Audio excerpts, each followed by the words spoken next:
Maître, cet après-midi, tu t'es imposé pour que nos âmes demeurent encore dans nos corps. Et tu as suscité comme une cloche à l'intérieur de notre cœur pour venir à la maison de Dieu. Sachant que l'homme ne vivra pas du pain seulement, mais il vivra de chaque parole qui est sortie de la bouche de Dieu.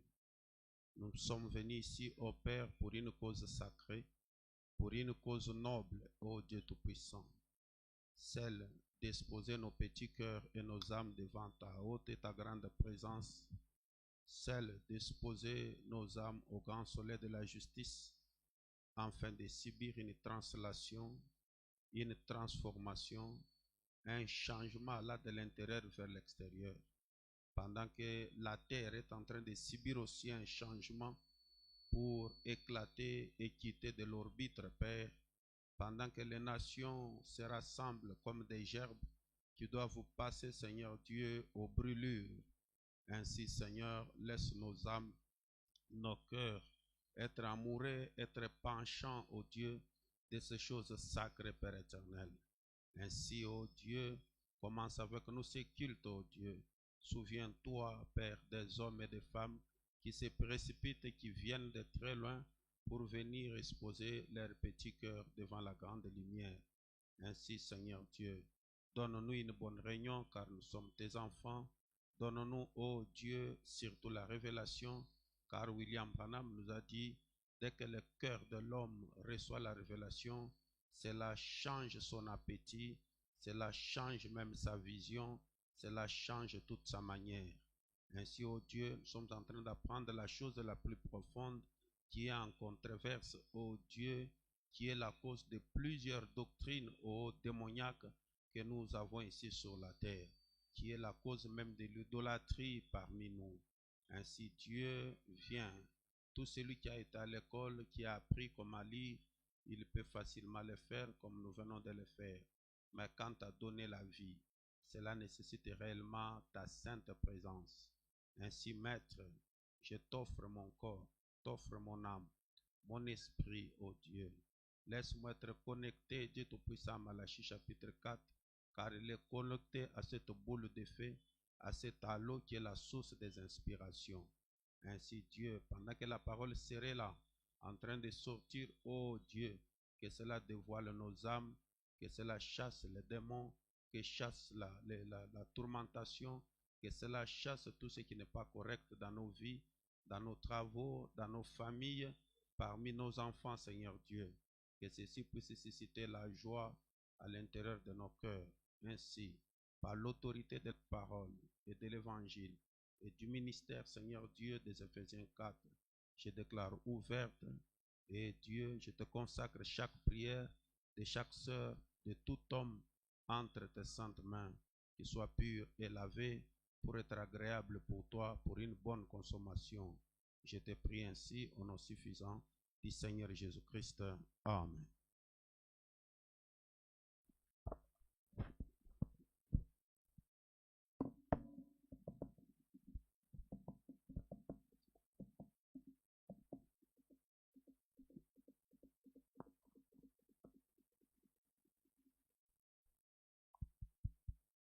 Ok, je prends encore Psaume 104. L'Éternel l'a juré et il n'en s'en repentira point.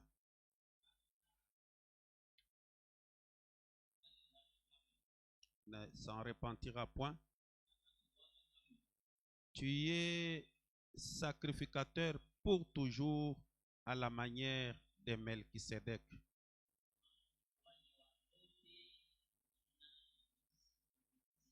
Il faut bien interpréter parce que nous sommes en train d'aller vers des terrains glissants. Je prends aussi Hébreux chapitre 7, le verset 11. Saisissez très bien parce que nous sommes en train de vouloir ressortir l'image petit à petit. Et cela nécessite votre attention. Et nous avons dit que jusque-là, on était en train de tâter pour savoir si on peut trouver l'image, la taille, l'étain ou la physionomie qu'avait Melchisedec.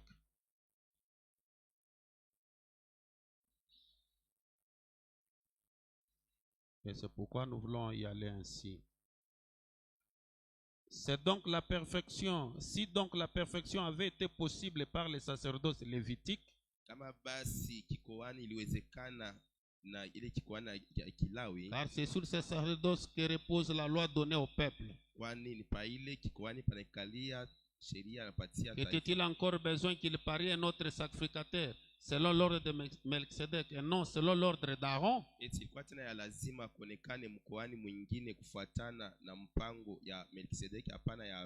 Car les sacerdoces étaient changés. Nécessairement aussi, il y a un changement de loi. En effet, celui de qui ces choses sont dites appartient à une autre tribu, dont aucun membre n'a fait le service de l'autel. Car il est notoire que notre Seigneur est sorti de Juda, tribu dont Moïse n'a rien dit pour ce qui concerne les sacerdoces. Cela devient plus évident encore quand il paraît un autre sacrificateur, suivez très bien, à la ressemblance de Melchisedec. Il dit que cela a donné encore l'apparition d'une autre personne qui a la ressemblance de Melchisedec. Ile tatena kuonekana kwa mtu mwingine ule anafanana na Melchisedeki. Et pourtant Melchisedec lui-même, on ne connaît pas sa morphologie. Ile wakati Melchisedeki yeye mwenyewe sura yake hatuijue. Mais on dit qu'un homme apparaît ayant la ressemblance de Melchisedec qui reste encore inconnu. Na wanasema mtu mmoja anatokelea anakuwa na ufananisho, sura yake inafanana na Melchisedeki ule bado hatujajua. Et nous avons dit hier que d'après Esaïe, après avoir traversé toutes les étapes, nous avons compris que tout ce qui s'est passé dans l'Ancien Testament, à l'époque d'Esaïe, cela a été enroué dans une sémence.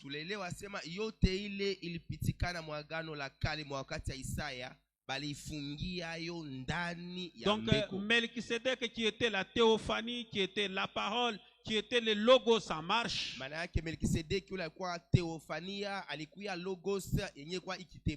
Comme nous l'avons dit, du logos est sortie la théophanie. Et cette théophanie a changé de nom en Genèse 14. Ça a été appelé Melchisedec. Et en Genèse 18, cela a été appelé Dieu dans la chair humaine, ou le Dieu Tout-Puissant, ou El Shaddai. Et cela a avancé à l'époque d'Agar, c'était devenu une voix sur le buisson. Et cela est allé encore chez Moïse, cela est devenu la colonne de feu sur le buisson. À l'époque même de Moïse, en Exode, cela a apparu comme une nuée, tout comme une colonne de feu. Et nous avons dit que la colonne de feu et la nuée, c'est la même chose, ce sont les temps qui les différencient.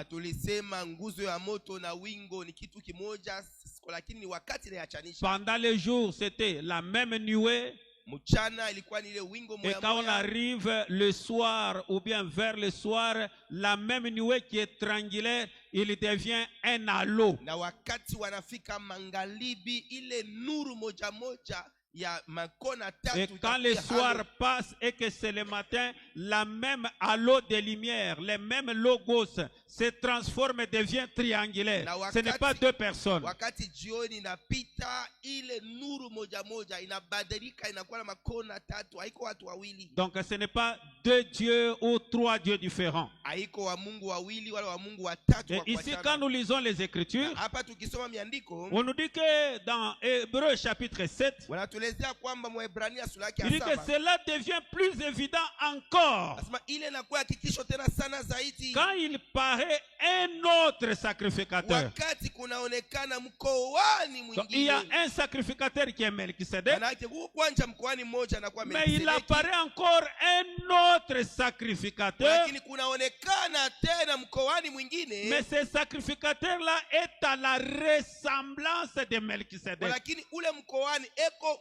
mwenye kufanana na Donc celui qui Melkisedeki. va révéler la véritable image de Melchisedec, c'est l'autre sacrificateur là. Ule mwenye atatosha picha ya kweli ya Melkisedeki ni huyu mkoani Celui mwingine. qui va nous révéler la taille, le visage, la barbe et le teint de l'homme caché ici, ça sera l'autre qui vient là. Ule atatuonesha sura, ndevu, rangi ya ngozi ya huyu mtu unakuya ni huyu Parce mkoani que c'est mwingine. un autre sacrificateur. Kwani ni mkoani mwingine Il est loti sous forme d'une sémence mwenyewe alimufanya muali ya mbeko et il est mis dans la bouche d'Ésaïe na balimtia mkinywa Isaya et il est prononcé. na wanatangaza Et cette parole est là sous forme des Écritures. ile neno eko pale muali ya Cette miandiko. même parole voyagera dans la bouche de Gabriel. Ile neno moja moja itaenda mkinywa ya Et Gabrieli, cette parole sera prononcée, elle sera la parole parlée. na ile neno ataitangaza itakuwa neno lionenwa, Elle produira un autre sacrificateur. itazala mkoani mwingine. L'image avec laquelle nous verrons ce sacrificateur-là Picha ile tutamuona nayo ule mkoani ule, révélera le visage caché de l'homme de tous ces temps ici. itafunua ile picha ya huyu mtu alishafuchama hii wakati yote hii. Amen, amen. Amina. C'est pourquoi j'aimerais que vous saisissiez très bien. Kwa maana mimi napenda muelewe kabisa, Il y a un autre sacrificateur à la ressemblance kuko mkoani mwingine mwenye kufanana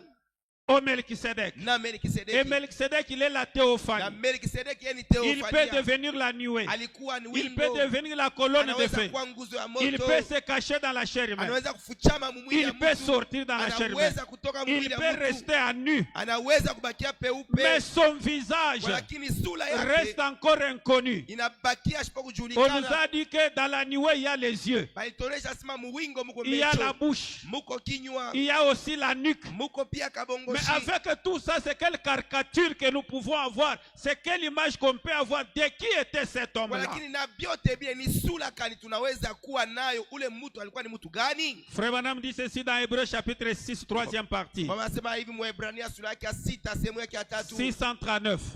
600. Qui était-ce? Alikuwa nani? Il n'a jamais été enfanté.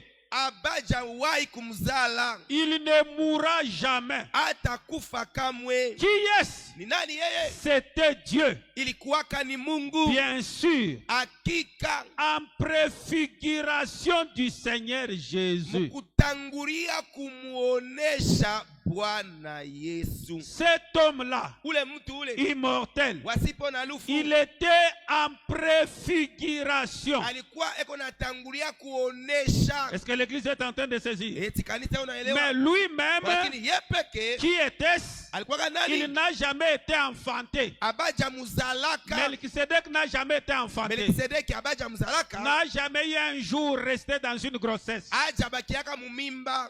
Amen, amen. Amina, amina. Il est né là-bas, il est déjà âgé, il est adulte, il s'est créé. Alikuwa kule adiumba mwenye kukomea tayari. Il ne mourra jamais. Hata kufaka kamwe. Qui est-ce? Ni nani ule? C'était Dieu. Ilikuwa ni Mungu. Bien sûr. Hakika. En préfiguration du Seigneur Jésus. Mkutangulia kumuonekanisha Bwana C'est Yesu. pourquoi aujourd'hui nous allons parler sur la préfiguration de Ni Melchisedec. kwa maana leo tutazungumzia kuhusu kutangulia La kumuonekanisha préfiguration Melkisedeki. de Melchisedec. Kutangulia kuonesha sura ya Donc Melkisedeki. l'avant-visage de Sema, Jésus. mbele ya ile sura ya Yesu.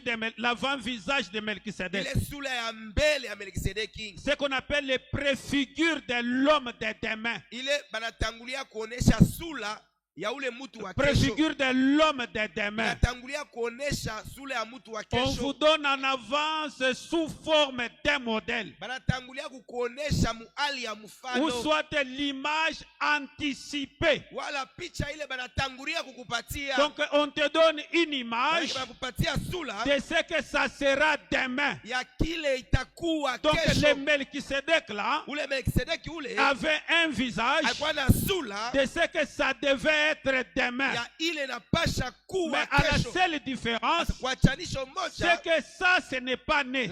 hii Ce haikuzalika, n'est pas conçu. haikutungiwa C'est mumimba, quelque chose d'incréé. ni kitu kiasipo kuumbiwa, C'est quelque chose qui s'est créé ni soi-même. kitu kile kilijiumba kio kinyewe. Est-ce que quelqu'un est en train de saisir? Sikunaelewa. Donc c'était la préfiguration. Ilikuwa ni kutangulia kuonesha. Donc quand vous regardez Melchisedec, Kitazama Melkisedeki. amen, amen. Amina, Vous amina. pouvez me donner les photos de la peinture d'Hoffmann qui est là? Nipatia ile picha ya Hoffman iko pale. Parce que nous voulons voir le véritable visage. Kwani tunapenda kuona ile sura ya Et on kweli. nous dit dans Hébreu, j'insiste, Na Mwaebrania wanatuelezea mimi na kazi ya un kanisa. autre sacrificateur sera créé à la ressemblance de Melchisedec. Mkoani mwingine atakuwa wa kufanana Il na n'aura pas Melkisedeki. simplement l'image morphologique de Melchisedec, Hatakuwa paka na picha ya sura ya Melkisedeki. il aura aussi la nature et les caractéristiques que possédait cet homme-là. Atakuwa pia na asili pia na matabia yenyewe Si alikuwa na ule cet mtu homme ule. était la plénitude des attributs, Kama ule mtu alikuwa utele ya masifa, l'homme qui sera créé, huyu mtu ataumbiwa, il sera aussi la plénitude des attributs. atakuwa pia utele ya Mettez-moi masifa. aussi une chaise ici. Oui, Il tiens, sera la tiens. plénitude des attributs. Atakuwa utele ya masifa. Ah, vous me cherchez aussi une chaise, vous me mettez là-bas. Amen, amen. Amina, amina. Suivez très bien. Fata kwa C'est makini. très profond. Ni ya upana zaidi. Et là, le prophète nous dit, Na hapa nabii anatuelezea. il était la préfiguration. Alikuwaka kutangulia kuonesha sura. Ah, vous n'avez pas une autre photo? Vous n'avez On pas a une autre la picture peinture? Vous n'en avez qu'une seule. Ah là là. Ok. Ok, ça va. Il nous fallait avoir deux Itupashwa tukue na mapicha hii mbili. et ça pouvait beaucoup nous aider. Vous n'avez même pas ça dans une brochure. Donnez-moi même dans une brochure là où je peux avoir cette image. C'est pour aider nos sœurs aussi ou celui qui a une compréhension difficile de Kwa saisir ajili ya quelque chose. kusaidia wadada yetu au ule kuna usikilivu ya sipo ya bora kabisa. Amen, amen. Amina, amina. Il était la préfiguration de l'homme de demain. Alikuwa kutangulia kuonesha kwa ule mtu wa kesho. Il était en avance sous forme d'un modèle. Alikuwa hali ya C'était mfano. l'image anticipée. Alikuwa C'est ce picha, que signifie ile la anatangulia kuonesha. préfiguration. Kwa maana ya ile Donc, kutangulia kuonesha l'image, sura. Maana yake picha, les caractéristiques, matabia, les attributs, masifa. l'homme qui va venir en second lieu, Ule mtu atakuya mara ya c'est pili. celui-là qui révélera Jo ule mtu atafunua les visages, ile sura, les caractéristiques, tabia, la nature, asili, même la puissance de cet homme que nous appelons El Shaddai ou le Dieu Tout-Puissant. hata uwezo ya huyu mtu tukunaita El Shaddai wala Mungu mwenye Mais enzi. malgré ça, cet homme-là ne mourra jamais pour nous. Kwa lakini aizuri yote ile ule mtu hata tukufiaka Parce que kamwe. Melchizedek n'est pas mort à la croix. Kwani Melkisedeki ashikukufaka Ce kumsalaba. n'est pas lui qui mourit pour toi et pour moi. Haina yeye alikukufiaka we na mie. Parce que Melchizedek n'a pas le sang. Juu Melkisedeki ana na Il damu. n'a pas l'eau. Ana na maji. Le plan de la rédemption exige l'eau et le sang. Mapo ya ukombozi nalombesha maji na Et damu. ça demande aussi un corps pour subir la douleur. Na nalombesha pia mwili kwa ajili ya kupokea Parce que le uchungu. guillon de la mort ne peut pas s'attacher à la Kwani théophanie. shindano ya lufu haiwezi Il kutwana faut que teofania. cela soit collé au corps. Inatakiwa ile la mate C'est mwili. pourquoi nous ne sommes pas sauvés par Ni Melchizedek, kwa maana tuokolewe na par une Melkisedeki théophanie. kupitia teofania. Non, non. Amna. Est-ce que l'église est en train de saisir? Eti Ah, kanisa c'est très bien. unaelewa? Merci beaucoup. Amen, amen. Amina, amina. Amen. Donnez-moi encore une autre chaise. Munipatie tena kiti ingine. C'est parce qu'il faut madame dire que ce n'était rien d'autre que la préfiguration du Seigneur Jésus-Christ.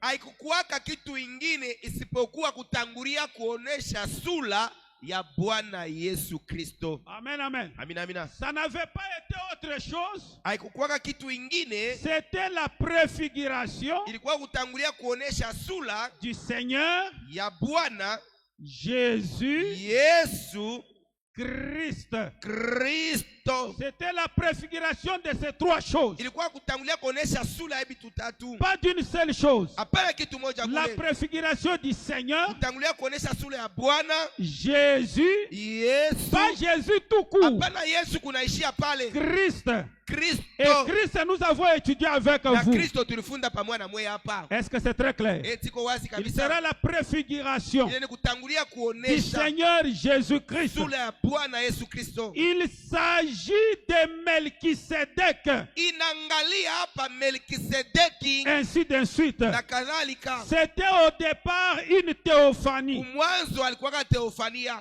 Et ensuite, na kisha cela devint chair. ile kakuwa mwili Et ils mangèrent comme des hommes. na bakakula kama batu. Ils avaient faim. Balikuwa na njala. Alors qu'il était assis avec son dos tourné à la tente, Ile wakati alikuwa shakukana na mkongo yake il dit, akuita kuemba. Abraham, tu demandes constamment à Sarah comment il se sent. Sema Ibrahim kuna lomba wakati yote sana namna gani anisikia. Maintenant, 25 ans se sont écoulés. Hapa sasa miaka 25 Et ilishapita. maintenant, ce qui concerne, Sasa ile au naangalia temps de la vie, wakati wa ce qu'elle uzima avait autrefois. kila alikuwa na kwa Vous zamani. savez de quoi je parle, hein? Unajua ile niko nasema? Je suis en train de parler. Niko nasema Tous les 28 jours, ile masiku yote je 28 vais te visiter. mimi nitakutembelea. Tu vas avoir ces bébés. Utampata ule mwana mchanga. Mais Sarah dans la tente a dit, Kwa lakini Sara mwema il a alisema dit, qu'est-ce qui fait rire Sarah?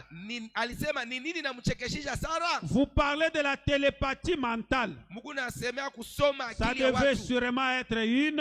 Iliweza kuwa hakika. Qu'est-ce qui va faire rire Sarah? Sasa ni nini Et namchekeshisha Sarah Sara? a dit, oh, je n'ai point ri. Na Sara alisema hapana nishi Il a kucheka. dit, oh, si, tu as ri. Alisema ndio wewe Il a dit, ulicheka. mais je vais te visiter. Alisema kwa lakini nitakutembelea. Amen, amen. Amina, amina. Amen, amen. Amina, amina. Donc cet homme-là, Manake ule mtu ule c'était la préfiguration ilikuwa kutangulia kuonesha de ces trois noms que j'ai mis là-bas. hii majina tatu mimi natia hapa. C'était l'avant-visage. Ilikuwa sura ile banatangulia C'était kuonesha. la morphologie en avance. Ilikuwa ni kutangulia kuonesha Et sura. Hébreu dit que le second sacrificateur là révélera le véritable visage de l'homme que nous sommes en train de déployer Na ici. Waebrania wanasema huyu mkoani huyu ataonesha sura ya biakweli ya huyu mtu tunapanua Donc hapa. l'homme qui va venir ici, Manake huyu mtu atakuya hapa. c'est celui-là en le regardant, Njoo ule mtu vous mkumtazama découvrirez la taille, utavumbula burefu, la nature, asili, les caractéristiques tabia de la personne recherchée tous les 7000 ans ici. ya huyu mtu tunatafuta miaka 1000 yote saba. Mais néanmoins, Kwa lakini tu cette personne ici huyu mtu huyu n'a pas le sang versé pour vous. ana na damu ile anaweza kumwanga kwa ajili yako. Amen, amen. Amina. Il n'a pas l'eau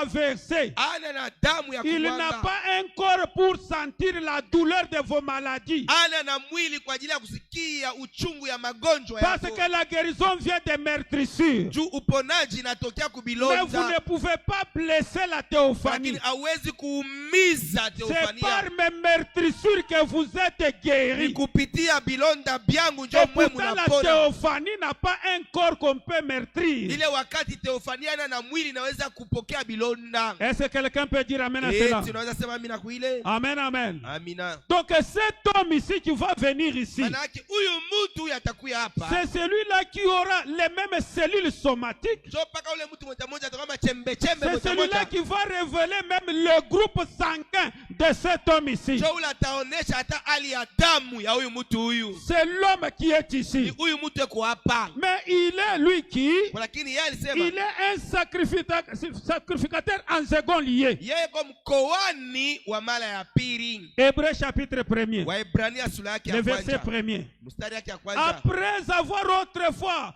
à plusieurs manières et de plusieurs manières parlé à nos pères, zamani kisha kwa mara mingi na manamna mingi kusema kwa baba par zetu les prophètes, kupitia banabii, Dieu dans ces derniers temps Mungu mwi wakati ya nous a mwisho parlé par le Fils, alisema nasi qu'il kupitia a mwana établi héritier de toutes choses, ule alimtia kama par murithi wa kila lequel il a kitu, aussi créé le monde, kupitia ule aliumba pia et qui dunia, étant le reflet na ule eko kule de sa kuonekana gloire kwa utukufu yake et l'empreinte de sa personne. na nyao ya bumutu bwake. Niao, ça veut dire quoi?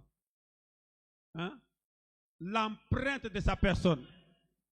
Comme, Nyao au comme alama vous prenez la main ici, Regarde, tu vous comprends, mettez dans l'eau unaitia mumaji et puis vous cachetez à un endroit. na unabamba pafuashi. Amen, amen. Amina amina. Est-ce que vous me suivez? Tuko Ou unanifuata. soit vous prenez la main, vous mettez dans la farine. Au unabeba mkono unaweka mbunga. Vous voyez ce que ça reste là? Tunaona ile nyao. Maintenant, quand il faut prendre la semence, Kama inapasha kubeba mbeko, prendre les airs, kubeba mbeko, ah bon, acceptez que ça passe comme ça. Prendre la semence, kubeba mbeko, il faut prendre la semence en regardant cette empreinte-là. inapasha kubeba mbeko mkutazama ile nyao ile. Vous travaillez la semence, Unatumika mbeko, vous le modelez, unaitayarisha, vous lui donnez le visage, unaipatia nsula, vous lui donnez la cellule, unaipatia chembe vous lui donnez chembe, le groupe sanguin unaipatia hali ya damu, en regardant sur l'empreinte. mkutazama pa ile nyao. Et vous prenez cette semence, Na unachukua ile mbeko elle ile, devient l'écriture, inakuwa ndiko, elle devient la parole parlée, inakuwa neno et on la iliyonenwa, cache dans Gabriel. na banenda kuifuchika sasa ndani ya Gabrieli. Ce que l'église est en train de saisir. Kanisa unanielewa? Suivez très bien. Fata kwa makini. Étant le reflet de sa gloire Mwenye kwa kule kuonekana kwa utukufu et yake l'empreinte de sa personne, na nyao ya bumutu bwake, et soutenant toutes choses par sa parole puissante, na mkusaidia kila kitu kupitia neno yake ya uwezo, a fait la purification des péchés alifanya maondoleo ya et dhambi, s'est assis à la droite de la majesté divine dans les lieux très hauts, na alikala kulia ya ukubwa wa Mungu makao ya juu zaidi. devenant d'autant supérieur aux anges Akakuwa mkubwa sana zaidi kwa qu'il a malaika, hérité d'un nom plus excellent que les leurs. na alirithi jina bora Car kabisa kushindia auquel yako. des anges Dieu a-t-il jamais dit, Kwa malaika gani ule Mungu hajawahi tu es kusema, mon fils et je t'ai engendré aujourd'hui. uko mwana wangu nilikuzala Et leo, encore je serai pour lui un père. tena atakuwa kwa ajili Et yake il sera baba, pour moi un fils. na yeye atakuwa kwa ajili yangu Et mwana. lorsqu'il introduisit de nouveau dans le monde, Na wakati alimwingiza kama lengine tena le mdunia, premier-né, ule mzaliwa wa kwanja, il dit que tous les anges de Dieu l'adorent. akasema bamalaika bote ba Mungu bamwabudu. Lorsqu'il introduit de nouveau dans le monde, Wakati anamwingiza malengine tena mudunia, il l'avait introduit pour la première fois quand?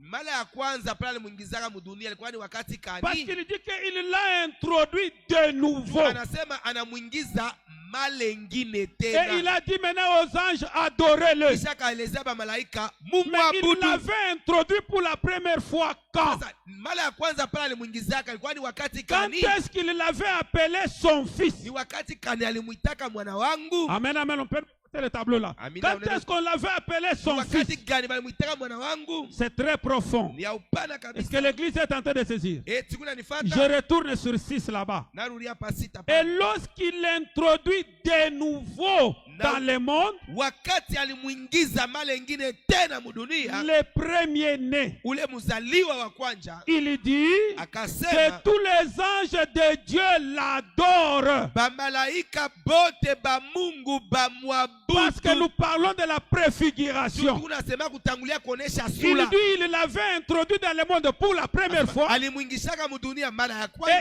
il l'a introduit encore pour la na deuxième fois. anamwingiza tena mara ya pili. Et sous la première fois, il avait quelle forme? Na mara ya kwanza hakuwa na umbo Et sous la gani? deuxième fois, il a quelle Na mara ya forme? pili eko na umbo gani? Est-ce que l'église est en train de saisir? Eti unanielewa? Amen, amen. Amina amina. Et frère, madame, il est en train d'expliquer.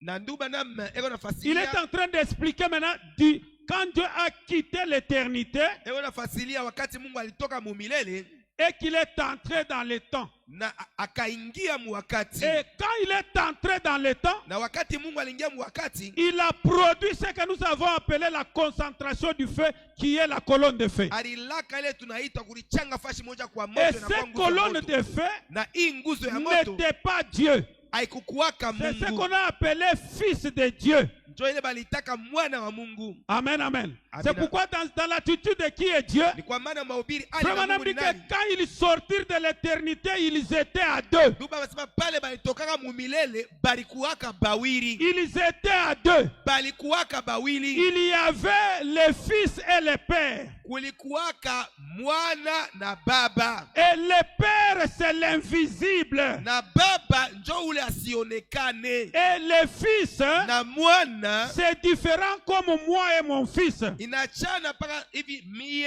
na mtoto Moi et yangu. mon enfant, Mie na mtoto nous yangu ne sommes pas un. hatuna kimoya. Nous sommes deux personnalités différentes avec deux visages. Tuko watu wawili wa kuachana na masula Mais mbili ya ici, kuachana. c'est un mystère. Lakini hapa ni siri. Le père est invisible. Baba Il asionekane, crée le logos anaumba logosi, qu'on appelle le fils de ile Dieu. bako naita mwana wa Mungu. Mais Dieu lui-même est caché ici. Na Mungu yeye mwenyewe ashafuchama humu Et ndani. c'est à partir du fils, Na niliwaapa à partir du logos, ni kutoka à logosi, partir de la parole, ni kutoka qui neno, était la première forme de yenye Dieu. kutoka sura C'est ya à kwanza ya partir Mungu. d'ici qu'il y a la création. Ni kutokea hapa njo ukaanza Donc maumbile. le père créait via le fils. Baba alikuwa anaumbia Et kupitia mwana. c'était la première fois que le fils est entré dans le monde. Na ile njo kwa mara ya kwanza mwana aliingia mudunia. Et il faut maintenant qu'il entre pour la deuxième Sasa fois. inapashwa mwana aingie mara ya pili Et mudunia. quand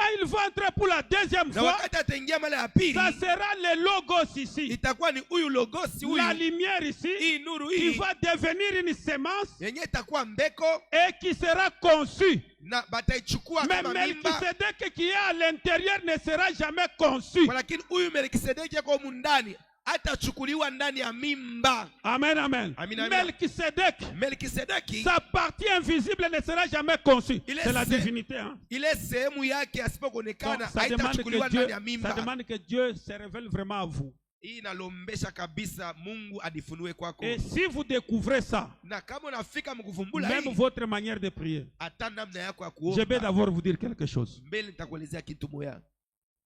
Qui mène la vie pure pour être sauvé? Qui lève la main. Nani ule eko naishi maisha ya safi kabisa njuu afikie Levez la main si mkuokolewa? vous êtes ici. Pandiza Celui qui mkono. marche correctement Ule pour kuna- être sauvé, qui lève Ule la eko main. na maisha ya kunyoloka sana njuu aokolewe, apandize mkono yake. Faut pas douter, dis seulement ce qui est en toi. Hapana kubisha. We Qui chaque sema jour il tu, tire rekebisha. attention, quand il veut mettre un pas, il Kila tire siku, attention. kana unafika kufa- Je risque d'aller en enfer.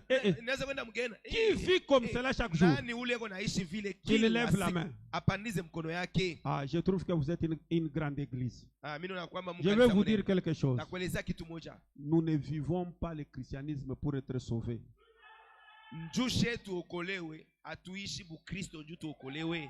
Moi, je ne refuse pas de me prostituer. Si je me prostituais, je serais perdu. Mie shongope aseo kama mimi nafanya bundumba njoo mitapotea. Ou bien si je pars chez les devins, j'irai en Au, enfer. kama mimi nenda kwa mfumu njoo nitaenda mgeni. Mais il y a des gens qui sont allés chez les devins, ils sont au ciel. Shikuko bantu barenda kwa mfumu na leo hapa tuko nasema beo Il y a kumbingu. des prophètes qui ont marché nus, mais ils sont au ciel. Bana Biblia balitembea bila mavazi. Il y a des na beo prophètes kumbingu. qui ont pris des prostituées, qui ont mis au monde, qui sont au ciel. Shikuko bana Biblia baliba bandumba bana bapatia mimba na beo Il faut kumbingu. avoir l'équilibre de ce que j'ai dit. Sasa inapasha usimame imara muibi. Nous sommes sauvés par la grâce. Ni kwa neema njo sheye tunaokolewa. La vie chrétienne, ce sont les actions de grâce.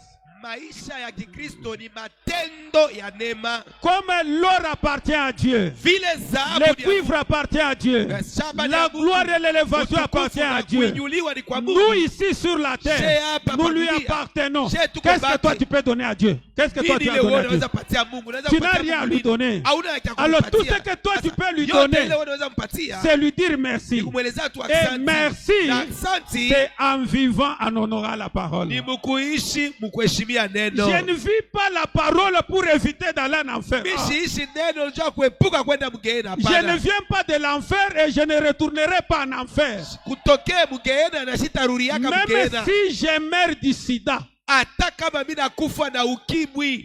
J'aime vous enlever certaines choses. Mimi napenda nibitoshe mawazo. Même si je meurs du VIH. Hata kama mimi nakufa na ukimwi. Cela ne veut pas dire que je vais en enfer. Ila ifia kusema mimi naenda mgeena. Même si je commets un plus grave péché. Hata kama mimi natenda Frère dhambi me dit kubwa. que c'est ma vie qui sera écoutée dans cette chair.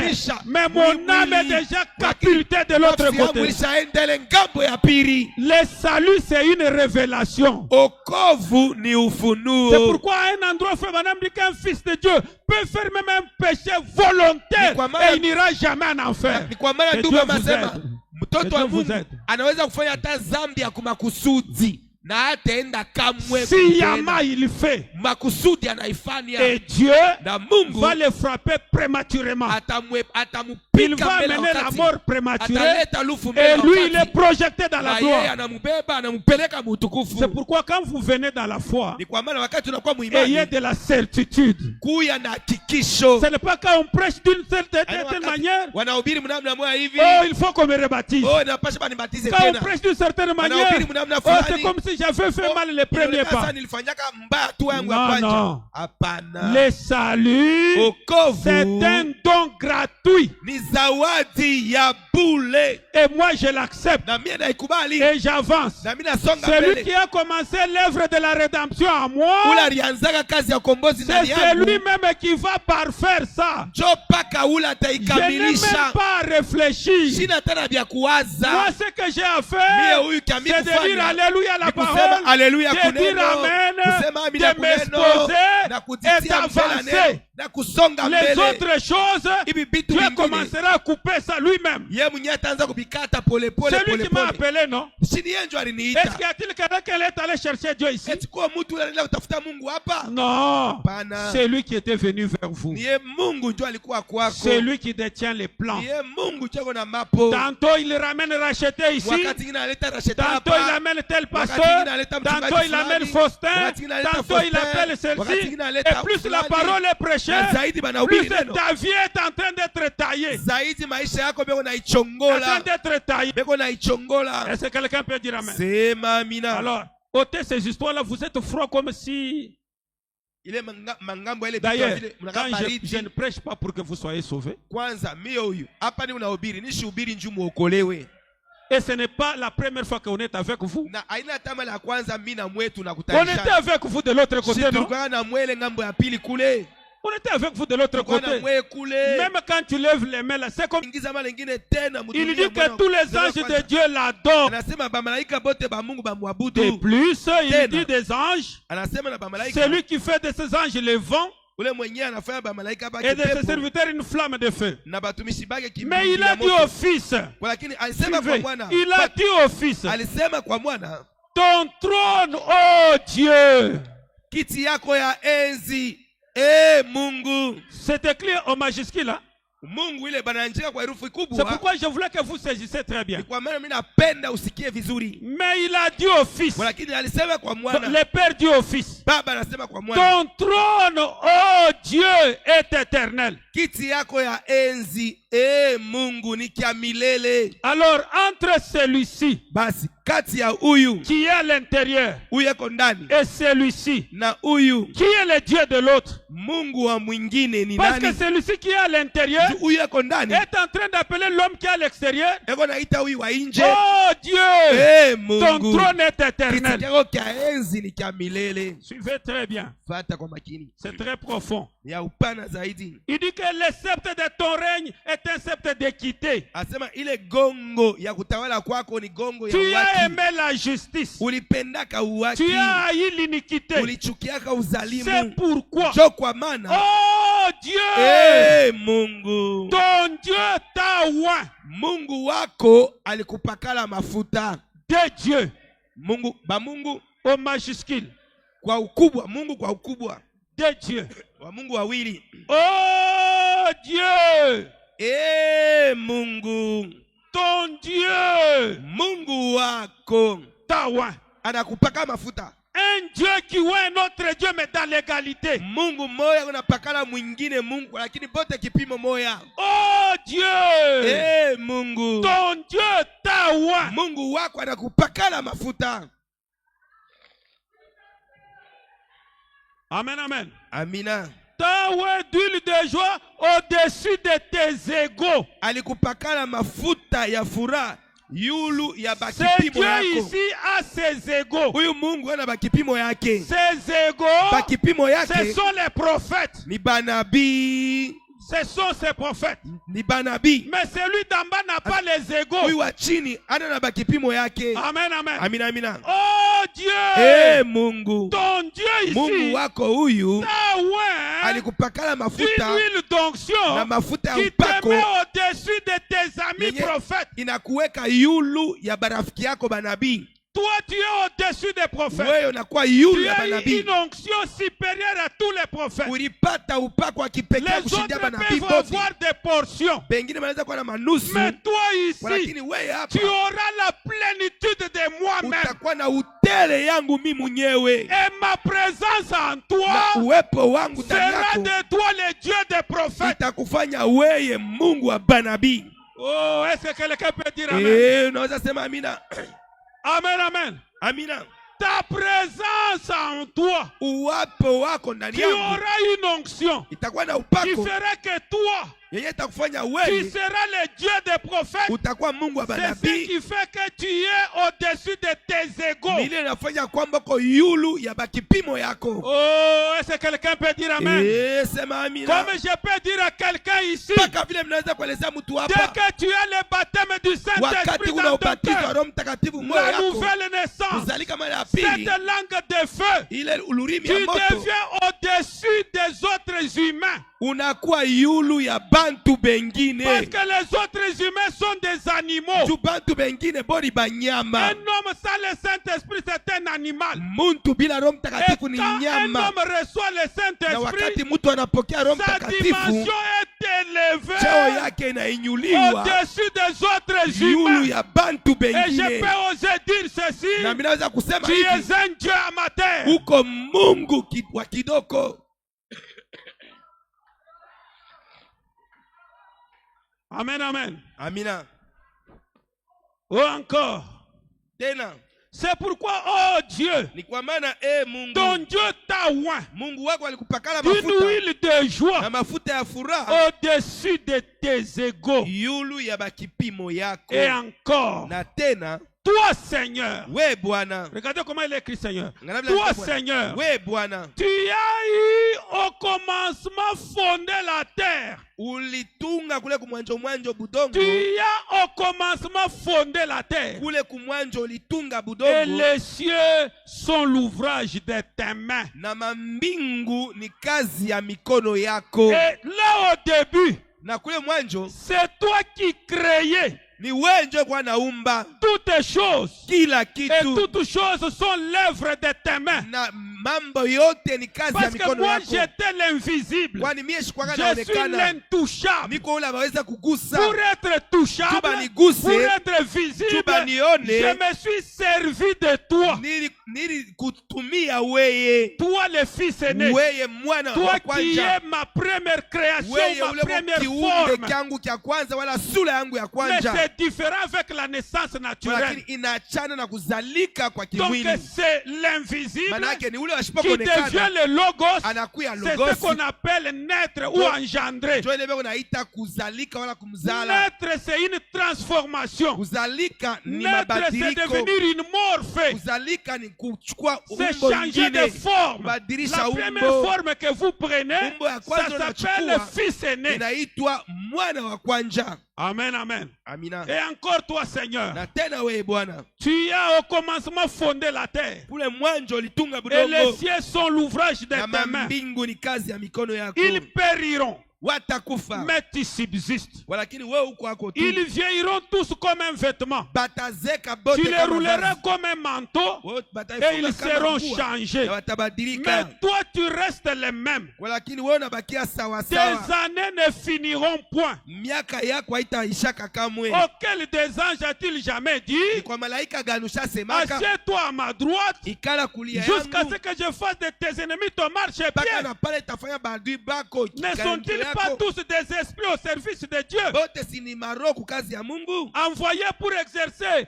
un ministère et en faveur de ceux qui doivent hériter du salut? baliotumwa kwa ajili ya kufanya huduma moja Rendez faida bale grâce au wanapokea Père. wokovu. Ok. En faveur de ceux qui doivent hériter du salut. Faida bale banapasha kuriti wokovu. Est-ce que l'église est en train de me saisir? Eti kanisa unanifuata Mais maintenant, en réalité, sasa mkweli entre la colonne de feu kati ya nguzo ya moto et l'hippopotame, na kiboko, quelle est la première créature de Dieu? kiumbe kya kwanza kya Mungu ni nini?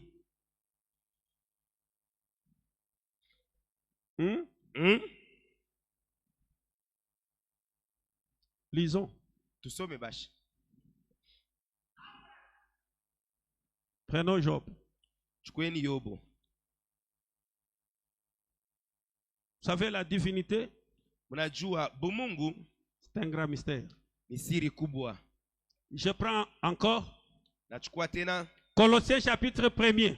Wakolosia sura yake ya kwanza. Rendez grâce au Père Murudishie Baba qui vous utukufu a rendu capable d'avoir part à l'héritage des saints dans la lumière, mwenye alimipatia uwezo mkuye na urithi mwatakatifu katika qui nous Mungu. a délivrés de la puissance des ténèbres Mwenye alitukomboa kutoka et nous a uwezo transportés wa dans le giza. royaume du Fils de son Na amour, tupeleka mufalme ya mwana wake ya mapendo yake. en qui nous avons la rédemption, Ndani mwake tuko na ukombozi, la rémission des péchés. tuko na usamaha mazambi. Il est l'image du Dieu invisible.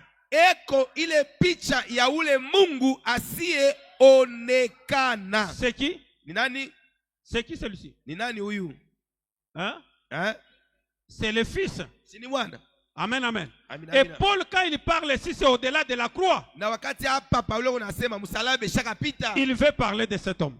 Paulo anapenda kusemea huyu mtu huyu. Amen, amen. Amina, Il amina. parle de cet homme. Anasemea huyu Il est mtu. en train de dire que l'homme que vous voyez ici, Eko nasema huyu mtu huyu Mungu naona hapa. amen, amen. Amina, amina. L'homme que vous voyez ici, Huyu mtu huyu Mungu naona hapa. il est l'image Huyu mtu ni picha du Dieu invisible. ya huyu Mungu asionekane. Donc cet homme dont vous ne connaissez pas la taille, Maana yake huyu mtu huyu c'est lui amjue qui révèle urefu son yake. teint et sa taille, Mwenye anafunua urefu yake c'est celui-ci. ni huyu. Mais celui-ci, Lakini huyu c'est un corps ni mwili physique, ya mais celui-ci n'est mnofu. pas un corps Lakini physique. huyu ashina mwili ya mnofu. Mais on l'appelle l'invisible. Lakini huyu bego namwita sema washipo kuonekana. Amen, amen. Venez un Amen. peu me brancher ça ici très bien. Mkwe munilamatishie hiyo hapa bien. C'est pour que vous saisissez. Ni njumu Il elewe. est l'image du Dieu invisible, Eko ile picha ya Mungu le asionekana. premier-né de toute la création. Muzaliwa wa kwanza wa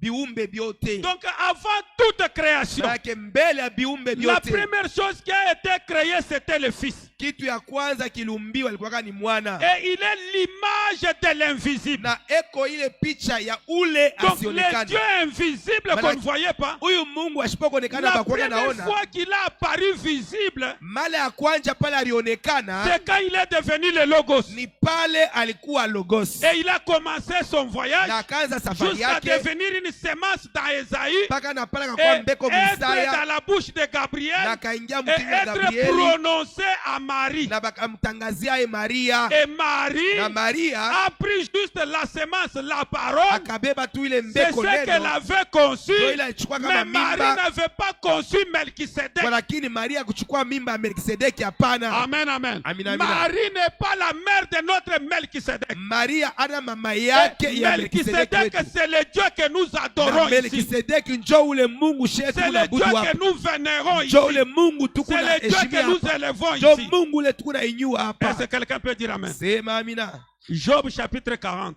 Yobo sura yake 40. L'Éternel s'adressa à Job et dit, Wa milele anaelezea Yobo celui qui akasema, dissipe contre le Tout-Puissant est-il convaincu? ule mwenyewe anabishana na wa milele eti ona hakikisho. Celui qui conteste avec Dieu, Ule mwenyewe anabishana na Mungu a-t-il une réplique à faire? eti yeko na jibu ya kurudisha. Job répondit à l'Éternel et dit, Yobo akajibu wa milele akasema, voici, je suis trop peu de choses tazama niko na bitu que je ne kidogo répliquerai-je. na nini Mets tarudisha. la main sur ma bouche. Tia mkono pa kinywa J'ai parlé changu. une fois, je ne répondrai plus. Nilisema mara moja na Deux sitajibu fois, je tena. n'ajouterai rien. Mara mbili sitaongeza kitu. L'Éternel répondit à Job du milieu de la tempête et dit, katikati ya zoruba na c'est un akasema, terrain comme un vaillant homme. funga kifua yako kama mtu Je mwenye nguvu. t'interrogerai, tu m'instruiras. Takuswali na utanijibu. Anéantiras-tu ma justice? Eti Me utateketeza watu wangu. condamneras-tu pour te donner droit? Eti utanihukumu ili nikupatie As-tu un haki. bras comme celui de Dieu? Eti kuna mkono kama ile ya Une Mungu. voix tonnante comme la sienne? Sauti ya kongoloma kama yako. Orne-toi de magnificence et de grandeur.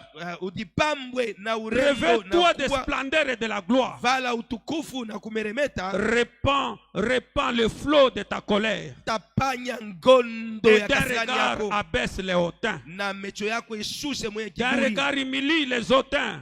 Kwa mecho ya kushusha Écrase kiburi. sur place les méchants. Saga pale pale wakali. Cache-le tous ensemble dans la poussière. Uwafuchike wote pamoja mavumbi. Enferme leur front dans les ténèbres. Funga fusule abo mangiza. Alors je rends hommage à la puissance de ta droite. Pale narudisha heshima kwa ile uwezo. Voici l'hippopotame Tazameni kiboko. à qui j'ai donné la vie comme à toi.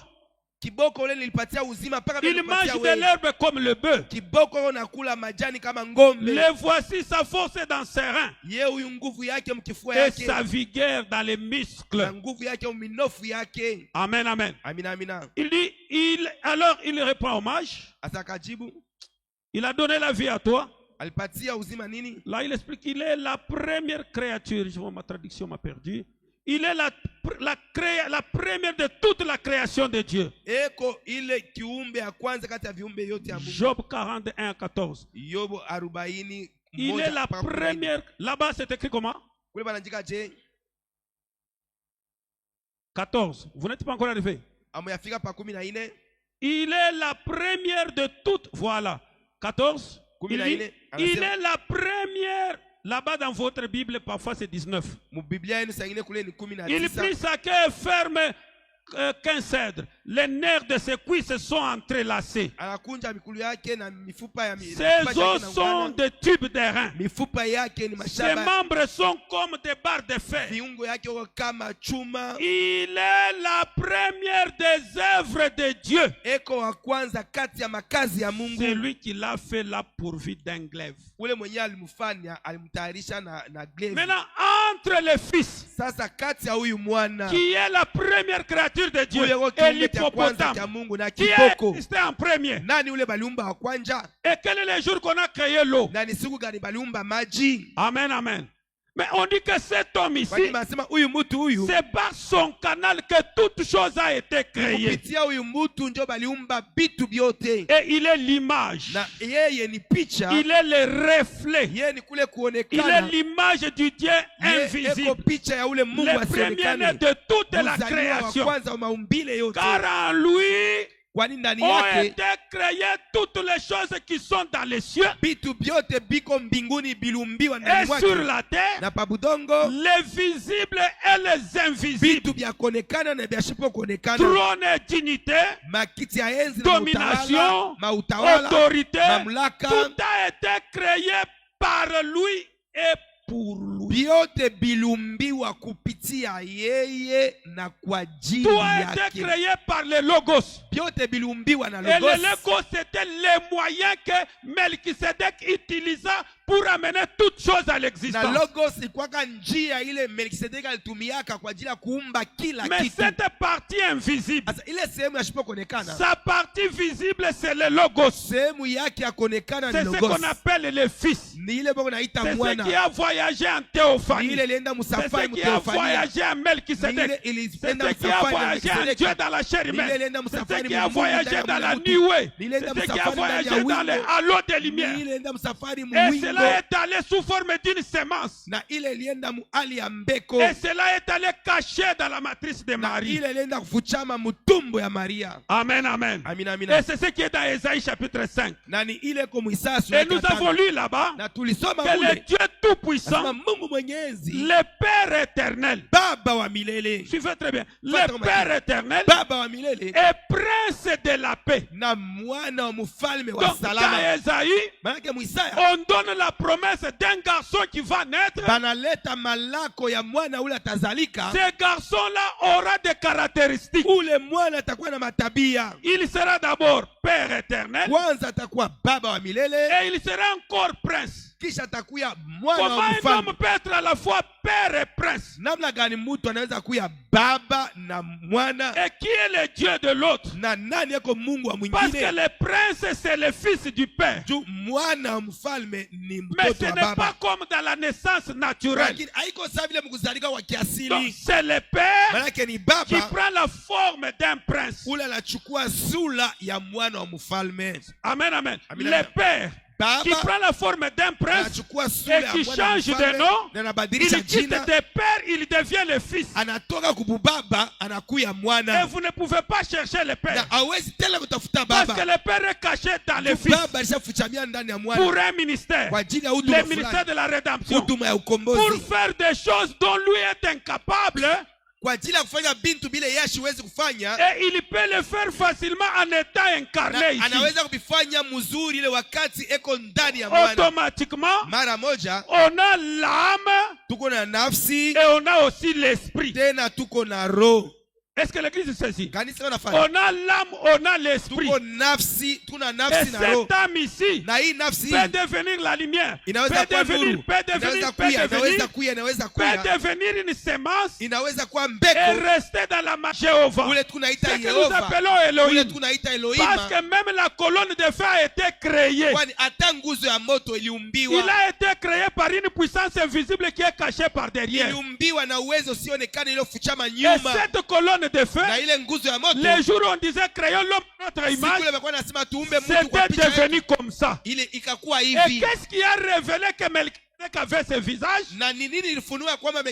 C'est la naissance virginale. Cette chose qui était cachée, qui était un esprit, qui était aussi une âme. Est-ce que l'église me saisit? Et on prend le fils, on le crée à la ressemblance, en regardant à la théophanie, en regardant la taille de la théophanie, et on crée une sémence qui est la chair. Et pourtant ça ce n'est pas la chair. Tout cela pour aller fabriquer un homme qui est tri, et pour avoir un rédempteur qui payera les prix, et pour autre chose qui vont venir après la croix. Est-ce que l'église est en train de me saisir? Car un enfant nous est né. Amen, amen. Suivez très bien. Il dit, toujours Colossiens chapitre 1er, le verset 18. Il est la tête du corps de l'église. Il est le commencement. Et pourtant, Melchizedek n'a pas de commencement. Mais lui, il est le commencement. Le premier-né d'entre les morts. Donc lui, il a eu même la chance de mourir et de sortir le premier. Mais Melchizedek, lui, n'a jamais connu la mort ni le commencement. Mais le fils, lui, il a connu la mort, il a connu un commencement, il est même mort, il est sorti même premier dans l'histoire de la résurrection. Il est la tête de l'église, afin d'être en tous les premiers. Car Dieu voulu que toute la plénitude habitât en lui.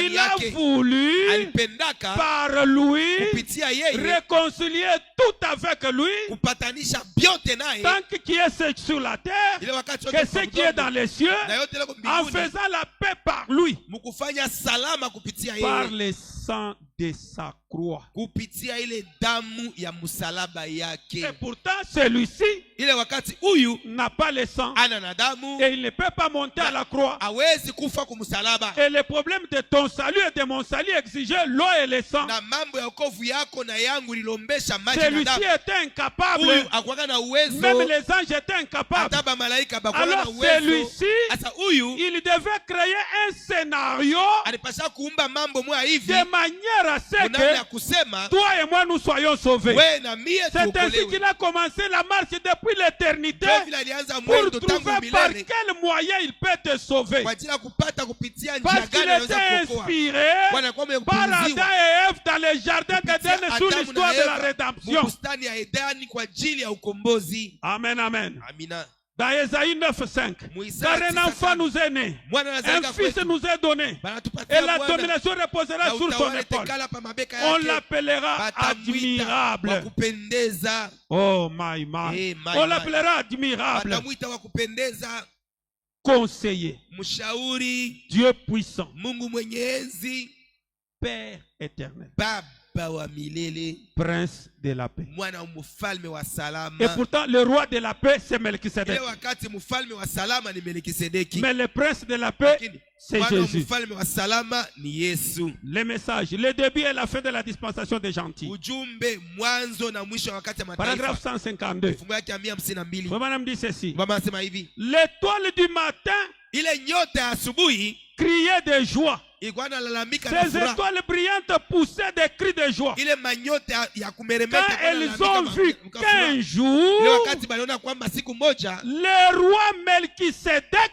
ule mfalme Melkisedeki viendrait dans la justice de Dieu atakuwa muwaki wa Mungu dans un tabernacle. ndani ya maskani. Est-ce que l'église est en train de saisir? Kanisa unaelewa? Les étoiles des cieux, Ile manyota ya mbinguni ils poussaient des cris de joie. ilikuwa nalalamika. Ces étoiles-là, c'était vous. Ile manyota ilikuwa ni Vous weye. poussiez des cris de Mulikuwa joie. nalalamika Les malalamiko ya jours où furaha. vous avez appris à partir du ciel Siku ile mulipata que habari toka le grand mbinguni. Melchisedec Asema ule Melkisedeki viendra un mkubwa jour sous la terre siku moja et atakuwa pa viendra bulongo tabernacler dans un temple. na atakuwa kuishi ndani ya hekalu. Amen, amen. Amina. Amen, amen. Amina. Oh, est-ce que l'église ici comprend? Eti kanisa hili unaelewa?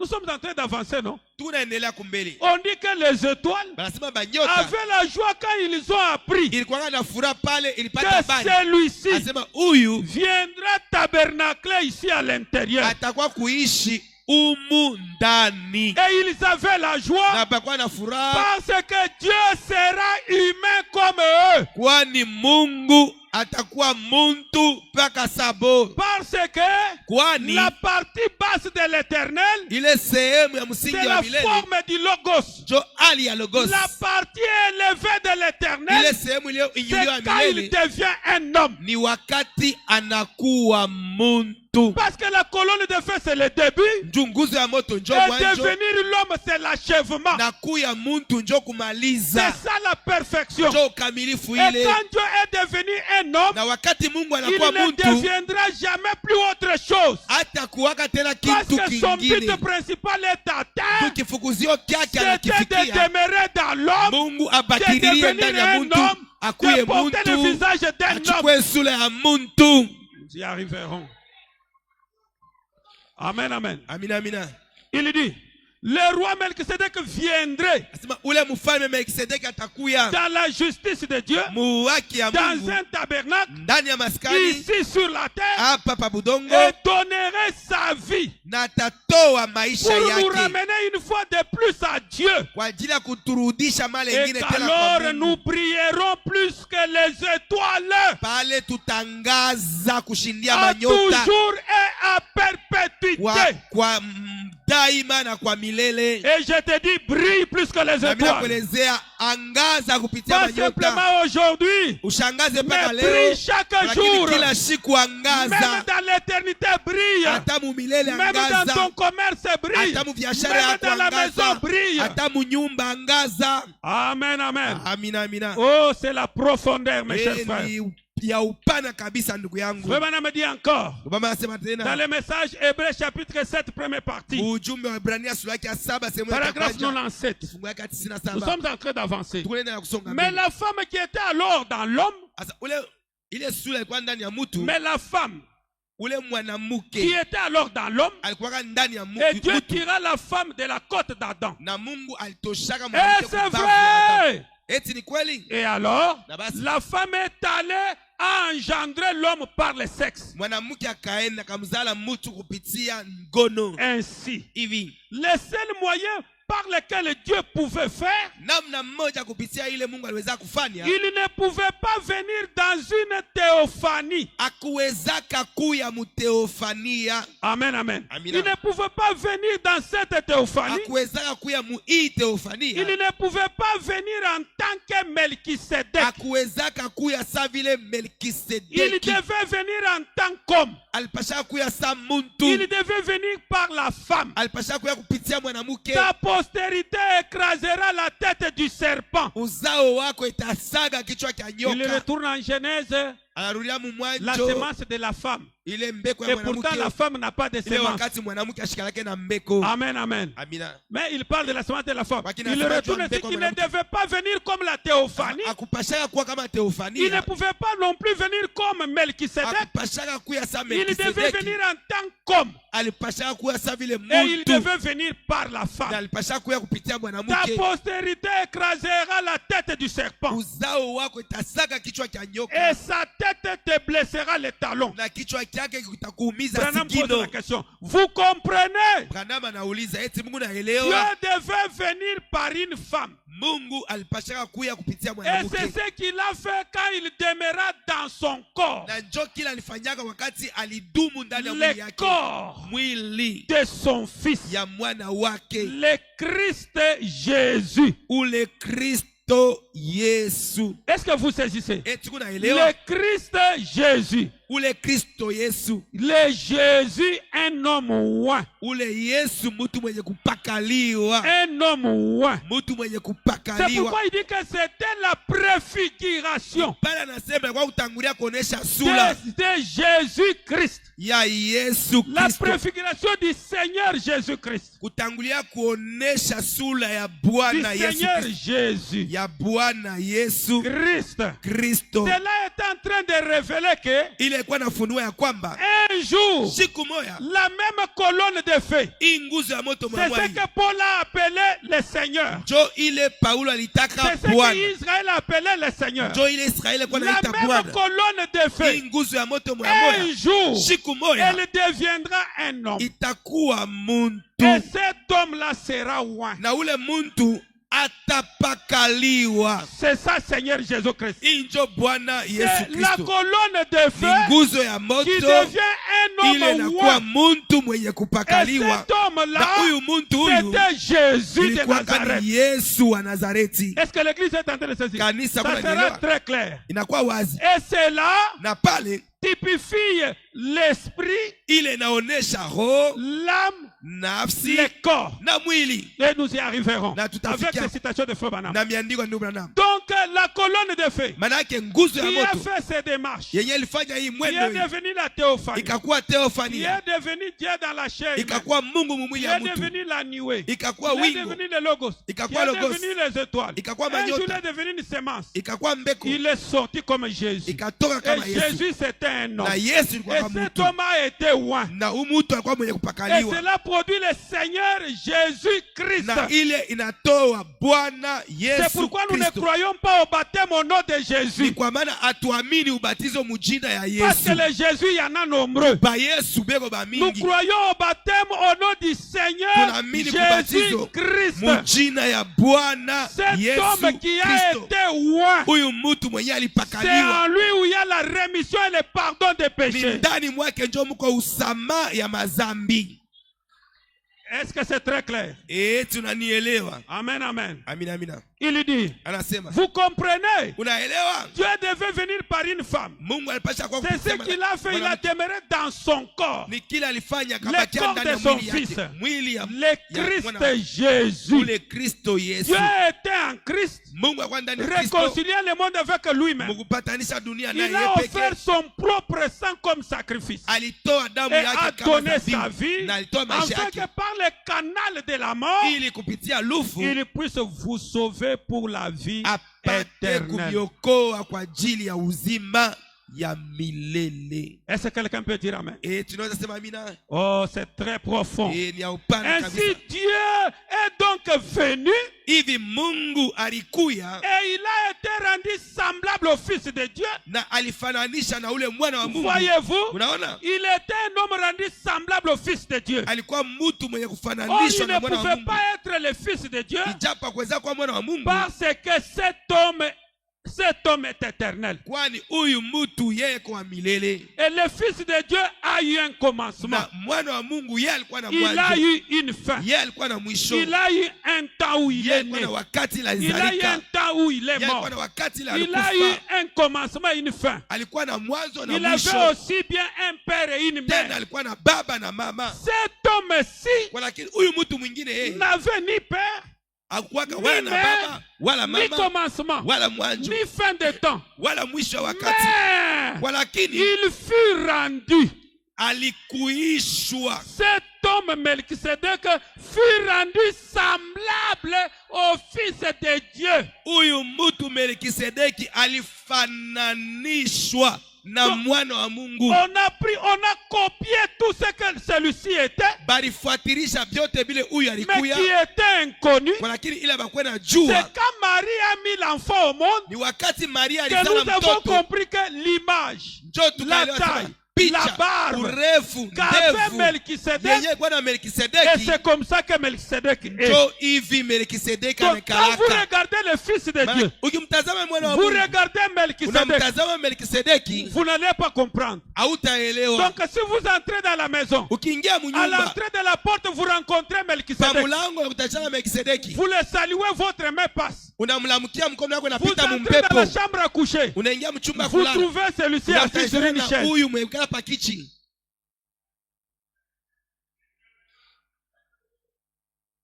Vous voyez, c'est ce qui s'est passé quand Jésus mourut. Le corps est resté sous la dalle. Celui-ci a continué en train de prêcher. Mais quand vous regardez sur la dalle, vous devez entendre que comment cet homme ici parle ici, en même temps il est allongé là-bas. Donc parce que il a été rendu semblable. Donc ils étaient pratiquement identiques. C'est identique. Au point où quand tu regardes l'un, il est comme l'autre. Quand tu regardes l'autre, il est comme l'un.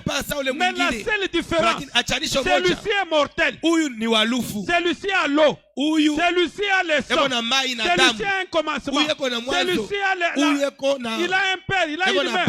Mais celui-ci, il n'a pas de mère, il n'a pas de père, il existe par soi-même. Celui-ci a été créé, mais celui-ci est l'incréé. Est-ce que l'église est en train de saisir? Est-ce que vous saisissez? Et celui-ci n'a pas été créé en ressemblant à celui-ci. Non, celui-ci n'a pas copié la morphologie de l'autre. Celui-ci n'a pas pris le caractère de l'autre. Celui-ci n'a pas pris les attributs de l'autre. Mais celui-ci, il a pris les attributs de l'autre. Il a pris l'image de l'autre. Il s'est fait à la ressemblance de l'autre. Amen, amen. Et celui qui nous a sauvés entre les deux, c'est qui? Et toi tu aimes qui est entre les deux? Hein? Entre les deux, tu adores qui? Si je prenais le panier d'offrande ici, j'ai dit j'ai besoin de l'offrande.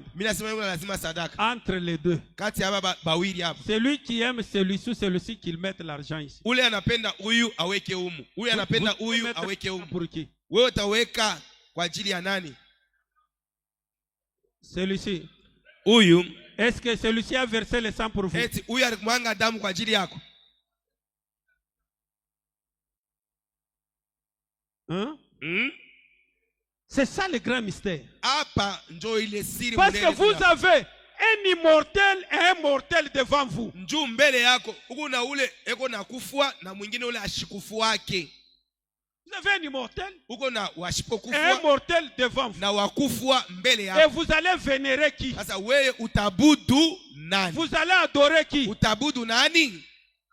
Et vous adorez qui maintenant même? Na hapa sasa hapa tunasema wewe uko na budu nani? Si tu adores tous les deux personnes, tu es un idolâtre. Kama uko na babudu bote bawili, yu asema Tu uko na budu deviens un sanamu. binitaire. Unakuwa mtu wa Tu kuabudu ba deviens un Mungu homme qui bawili. a deux dieux. Unakuwa mtu wa ba Mungu bawili. Vous avez un Dieu mortel que vous Uko adorez. na Mungu Et moja vous wa lufu avez un ule Dieu unabudu. immortel que Na vous Mungu adorez. ashiko lufu ule Votre unabudu. place c'est en enfer. Fwashi yako ni mugena. Amen, amen. Amina. Continuons. Tuendelee. Il dit, vous voyez, Asema unaona? il était un homme rendu semblable au Fils de Dieu. Alikuwa mtu wa kufananisha Or, na il ule ne mwana wa pouvait Mungu. pas être le Fils de Dieu. Ijapo hakuweza kuwa mwana wa Parce Mungu. que cet homme était éternel. Kwani ule mtu alikuwa wa milele. Le Fils de Dieu Mwana wa Mungu a eu un commencement. alikuwa na Il mwanzo. a eu une fin. Alikuwa na mwisho. Il a eu un temps Alikuwa na où il wakati. est né. Pala Il a eu alizalika. un temps Alikuwa na où wakati. il est mort. Pala alikufa. Il a eu un commencement, Alikuwa na mwanzo une fin. na mwisho. Il avait aussi bien un père qu'une mère. Alikuwa na baba na mama. Cet homme-ci n'avait ni père ni mère, Lakini huyu mwingine ni yashukwe wala na baba wala commencement na ni mama. fin de temps. Wala mwanzo wala mwisho wa wakati. Mais Walakini il fut rendu, alikuishwa cet homme, huyu mtu Melchisedec fut rendu semblable au Fils de Dieu. Melkisedeshi alikuishwa kufananishwa na mwana wa Mungu. Oh, j'aime beaucoup le message de Frère Branham. Napendaka sana ujumbe ndugu Branham. Maintenant, le Sasa Fils de Dieu, mwana wa quand il Mungu est venu dans le monde, wakati alikuwa sous mdunia la forme d'une femme, muali ya ou mwanamke plutôt par une femme, wala kupitia sous la mwanamke forme d'un homme, muali ya mtu il fut tué. bali muua Il ressuscita le troisième jour. alifufukaka siku Il ya tatu ressuscita pour notre justification. alifufukaka kwa ajili Et ya sabila maintenant, ya il haki yetu. demeure à perpétuité. Hapa sasa kwako Et kwa en daima tant que ce corps na demeure, sa- ile wakati yote ile nous mwili demeurerons kwako également. tutabakia kwa Et shei comme il était ressuscité de la poussière, na vile alifufuka kutoka nous mavumbi serons ressuscités à sa ressemblance. tutafufuka kwa ufananisho yake. Voilà l'histoire de Unaona historia l'évangile. ya injili ile, Voilà l'histoire de unaona l'évangile. historia ya injili. Béni soit le nom du Seigneur. Jina ya Bwana Non ibarikiwe. point des anges, Haiko ba pas malaika, des êtres surnaturels, haiko pas un wanyai tas de wayulu, plumes pour voler ça et là, haiko mabawa ya mingi juu ya kuluka mais kuna kule, des hommes et des femmes. lakini banamuke na Frère Branham banaume dit ndio Baba Amen. anasema Qui amina, seront à sa ressemblance. batakuwa kwa Frère ufananisho Branham dit yake. oui, Ndio anasema, monsieur. ndiyo jamaa. Est-ce que quelqu'un peut dire Amen à cela? Unaweza sema amina kui. Suivez maintenant très bien. Fata sasa kwa makini. Prenons Jean chapitre 1er. Tuchukueni Yohana sura yake ya kwanza. Cette écriture ici, Hii andiko suivez-moi hii très bien. unifate kwa makini. Jean chapitre 1er. Yohana sura yake ya kwanza. Commençons par 1, Mkwanza mstari yake ya kwanza, 2, ya pili, 3, ya tatu, 4, ya ine, 5, ya tano, 6, ya 7, sita, ya saba, 8, 9, ya nane, ya 10, kenda, ya kumi, 11, ya 11 jusqu'à 14. kufika mpaka 14. Cette écriture ici, Hii andiko que hii vous voyez, hii Mungu naona que hii vous lisez hii dans moins de 5 minutes, mnasomaka mu dakika 5 à l'intérieur de cette écriture, ndani ya hii andiko est caché toutes les écritures que nous avons lues. mulishafuchamia miandiko yote ile tulisoma, Que ça soit Genèse 3, ipate kwa Mwanzo sura yake ya que tatu, ça soit la ipate théophanie, kwa que ça Theofania, soit Melchisedec, ipate kwa que ça soit Melkisedeki, Esaïe 5, ipate kwa Isaya que 5, ça soit toutes ipate les kwa écritures que nous avons miandiko lues avec vous, yote ile tulisoma na sont mwenye concentrées dans cette yote ile écriture. miandiko ishawenda Mais nous kufuchamia la ndani ya lisons andiko dans moins moja, de 5 lakini minutes. tunaisomaka mbio mbio tu hivi tunapita Dans moins de 5 minutes. chini ya Mais dakika elle est tano. l'écriture mère. Ile wakati njo andiko mama, Lisons-la d'abord. tuisome kwanja ile andiko Ce qui était dès le commencement. ile kwa tangu mwanzo. Bon, je lis d'abord 1 Jean chapitre 1er. On va arriver là-bas. Ce qui était dès le commencement. ile kwa tangu Ce mwanzo, que nous avons entendu. ile Ce tulisikiaka, que nous avons vu de nos ile yeux. tuliona na macho Ce que yetu, nous avons contemplé. ile Que tulitazama, nos mains ont touché. ile mikono yetu tuligusa Concernant la parole de Dieu. kuhusu neno ya uzima, Car la vie a été manifestée. kwani uzima ilionekana Et nous l'avons vue. na tuliona Et nous lui rendons na témoignage. tunamrudishia shukurani. Est-ce que l'église comprend? Eti kanisa La wanaelewa vie qu'on parle là, ile maisha beko nasema ile on parle de ça. yo nasema kwa ajili ya hii C'est ça la vie. Njo uzima hii.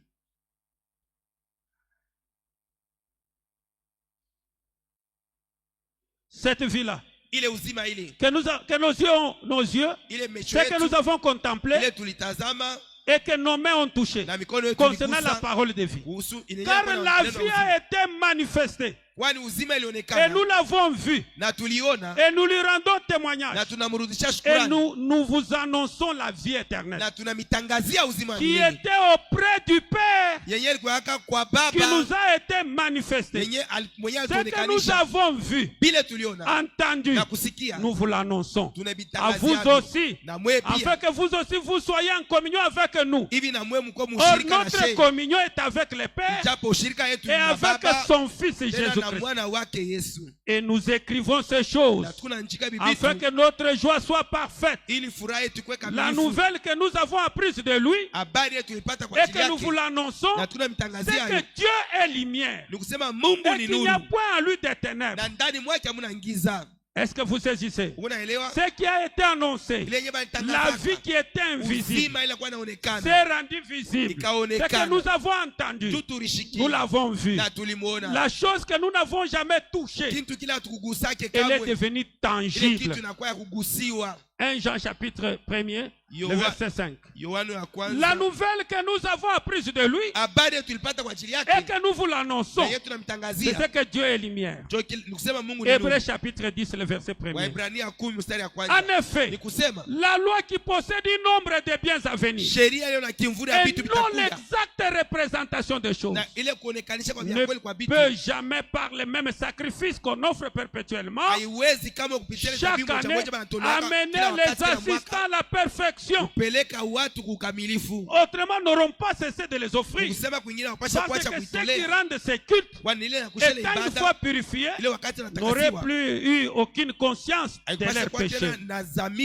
Mais le souvenir du péché est renouvelé chaque année par ces sacrifices. Car il est impossible que le sang de taureau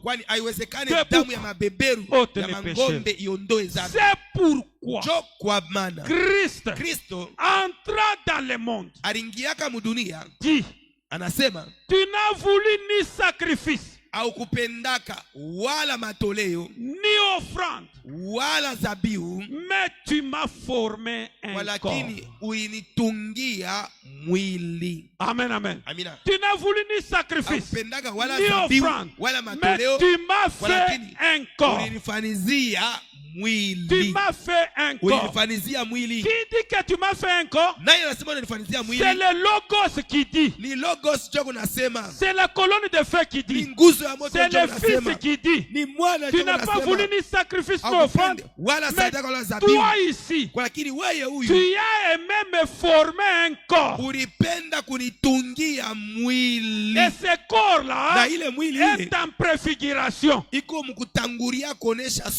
c'est ce corps ici que tu m'as formé. Moi, le Logos, tu as aimé que j'aie un corps. Est-ce que quelqu'un peut dire amen? Tu n'as agréé ni holocauste ni sacrifice pour les péchés. Alors, j'ai dit, voici, je viens. Dans le rouleau du livre, il est question de moi. Dans le rouleau du livre, puis que nous avons commencé la Genèse, dans tous les rouleaux du livre, quand vous passez le livre, vous passez le livre, toutes les préfigurations là-bas, quand vous les passez, il s'agissait de moi qui venais. J'ai commencé à venir dans les livres. J'étais le Logos, j'étais la théophanie, j'étais l'étoile, j'étais la nuée. Et dans l'ancien temps, je suis devenu même un bouc naturel. Je suis devenu une brebis. Je suis appelé taureau. Je suis appelé la vache. Toutes ces choses-là, c'était ma préfiguration. Il s'agissait de moi dans le rouleau. On parlait de moi. Mais en termes de la préfiguration. Oh, et moi, pour faire, oh Dieu, ta volonté. Oh, est-ce que quelqu'un peut dire amen? pour faire, oh toi Dieu, ma volonté. Kwa ajili ya kufanya Mungu mapenzi yako. Je suis venu. Mie nilikuya. Il s'agissait de moi dans le rouleau. Balikuwa nasema kwa ajili yangu mkitabu. Tout ce qu'on était en train de parler. Vyote vile balikuwa nasema. Tangu mwanjo. Et partout ici. Na hapa pote hapa. Je suis devenu le logos. Mimi nilikuwa logos. Je suis devenu la théophanie. Nikakuwa théophanie. Je suis devenu Melchisedec. Nikakuwa Melchisedec. Dieu dans la chair humaine. Mungu mwili ya mtu. La voix. Sauti. Le feu sous les buissons. Moto pakijito. Je suis devenu le taureau. Nikakuwa Je ngombe. suis devenu l'agneau. Nikakuwa mwana Je kondoo. suis devenu la vache rousse. Nikakuwa Je suis devenu la mkunda. colombe. Nikakuwa Mais njiwa. en fin de Lakini compte, kumwisho tu m'as fait un corps. Ulinifanyizia mwili. Et pour que dans ce corps Na ici, njumu hii mwili. je puisse manifester ta volonté. Nipate kuonekanisha Quelle était mapenzi ta yako. volonté? Mapenzi yako kwa C'est nini? d'être un parent rédempteur comme Adam. Ni kuya nduku mkombozi paka saa Mais Adamu. sans l'eau et le sang, c'était impossible. Bila maji na damu Il me vilikuwa fallait nguvu. aussi marcher Ilitakiwa pia jusqu'à nitembee devenir la chair mpaka na humaine. pale nitakuwa mwili ya muntu. Amen, amen. Amina.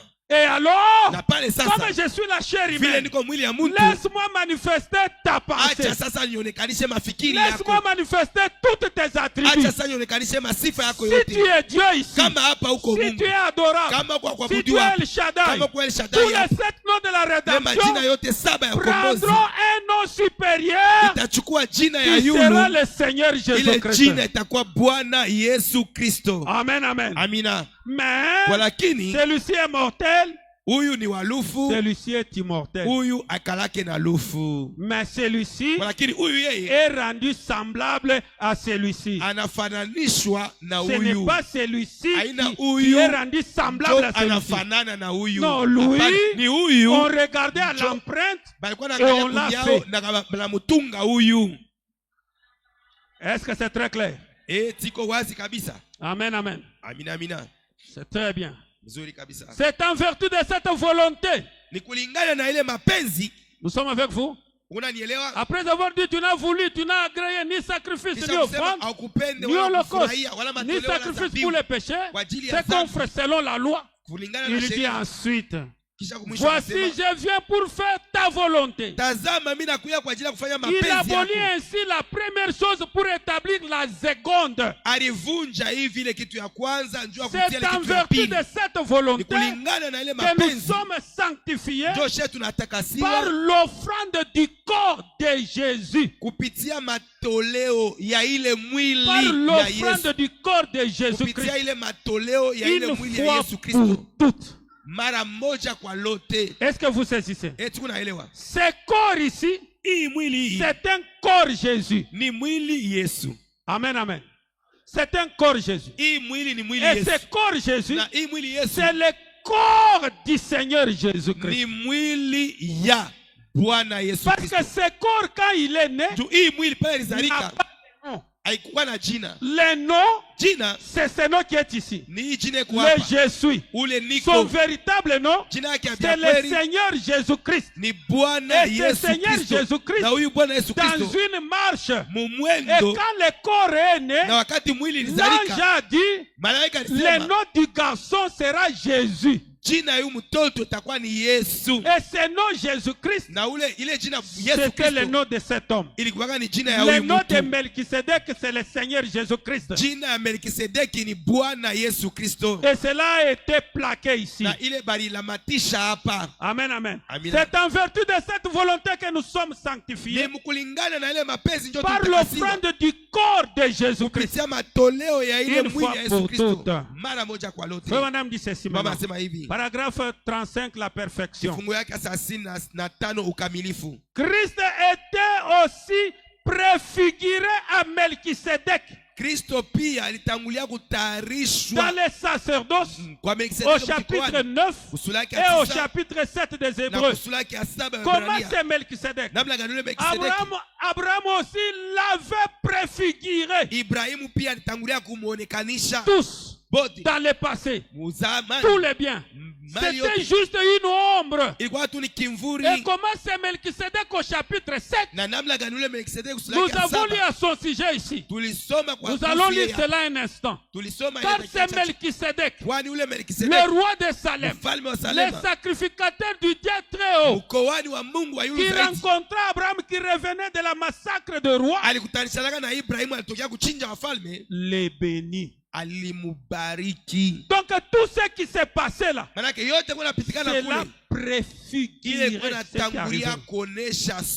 dans Hébreux chapitre 5, le verset 7. C'est lui qui, dans les jours de sa chair, ayant présenté avec des grands cris et avec larmes de prière et de supplication à celui qui pouvait sauver de la mort, et ayant été exaucé à cause de sa piété, a appris, bien qu'il fût fils, l'obéissance par les choses qu'il a souffertes, et qui après avoir été élevé à la perfection est devenu pour tous ceux qui lui obéissent l'auteur d'un salut éternel. Dieu l'ayant déclaré souverain sacrificateur, Dieu l'ayant déclaré souverain sacrificateur selon l'ordre de Melchisedec. Donc Dieu lui-même l'a déclaré que toi qui deviens aujourd'hui un souverain sacrificateur, pas selon la lignée de Lévi, mais dans la lignée de Melchisedec. Oh, est-ce que l'église ici est en train de me saisir? Quand frère Wanam parle de toutes ces choses-là, il ne les dit pas pour rien. Parce que frère Wanam dit que après la mort de Jésus, les sacerdoces changent.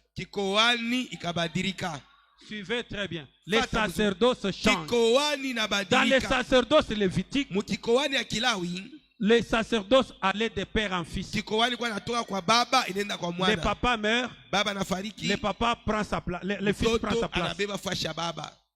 C'était automatique. Mais quand Jésus meurt à la croix, cette histoire n'existe plus. Et quand le papa meurt, c'est son fils qui prend sa place. Non, non. Ceci est devenu universel. Même quelqu'un qui n'est pas de la tribu de Lévi peut occuper la place de ces sacrificateurs-là. Parce que les sacerdoces lévitiques, ça se déplace de père en fils. De père en fils. Disons simplement cela pour que ça ne soit pas mon histoire. Nous voudrions voir Jésus. Paragraphe 15. Or, les sacerdoces lévitiques a pris fin à la mort du Seigneur Jésus. Maintenant, nous vivons dans les sacerdoces de Melchisedec.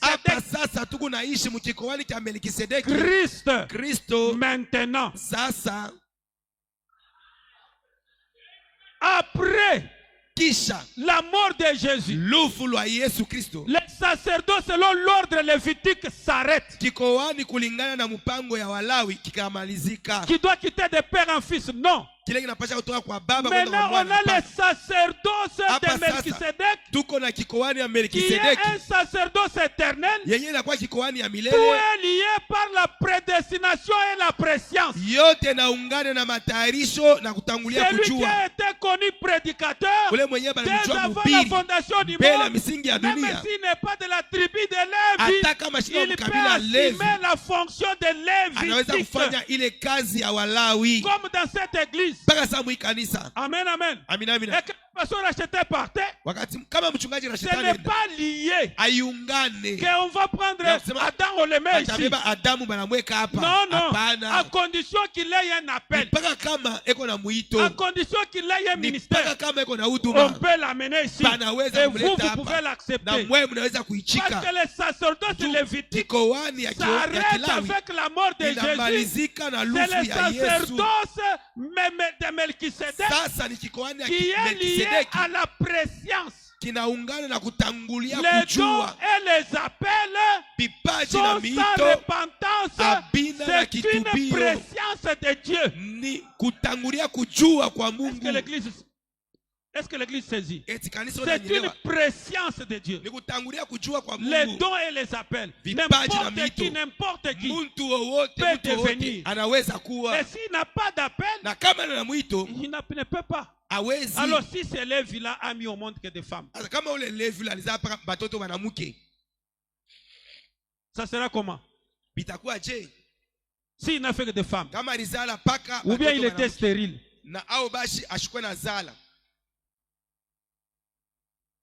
Amen, amen. Et cela met fin à ça. Est-ce que l'église est en train de saisir? Soyez spirituels des choses que nous disons. Parce que nous sommes en train de parler des sacerdoces. Amen, amen. Frère Branham dit ceci. Dans le message d'Israël, ils sont en train de terminer. Dans le message d'Israël en Égypte. Frère Branham dit ceci, paragraphe 12. Est-ce que jusqu'à ce niveau, ça c'est très clair? C'est très clair. Le problème est qu'on a les mêmes visages, les mêmes mais il y a toujours une petite différence. Quand tu regardes, mais pasteur, c'est la même chose, non? C'est la même chose. Mais moya, l'un n'a pas le sang à verser pour toi. Et l'Ancien Testament était une ombre ou un type du Nouveau Testament. Tout l'Ancien Testament pointait le calvaire. Est-ce que l'église est en train de saisir? Tout l'Ancien Testament pointait le calvaire. Avec l'aide du Saint-Esprit, je crois qu'au jour de semaine à venir, combien de temps je l'ignore, mais je peux prouver que chaque chapitre de l'Ancien Testament parlait de Jésus-Christ. Et chaque chose a été accomplie en lui. Et nous en lui. Est-ce que l'église comprend? Chaque chose a été accomplie en lui. Et nous en lui. Et qui nous a amenés ici? C'est celui-ci. Parce que nous venons avec lui de l'éternité. Nous étions des esprits. Il nous a confinés. Il est devenu le Logos. Il est devenu le Théophanie. Il a marché avec nous jusqu'à finir avec nous ici. Amen, amen. Lui à nous, à lui, nous sommes parfaits. Dieu l'a fait d'une façon si simple. En Christ, nous sommes parfaits. Amen, amen. En Christ, nous sommes parfaits. Et Frère Branham dit que dans le fondement fondamental, il dit le corps de Jésus n'était qu'un tabernacle où le Dieu tout a vécu et habita dans un être humain.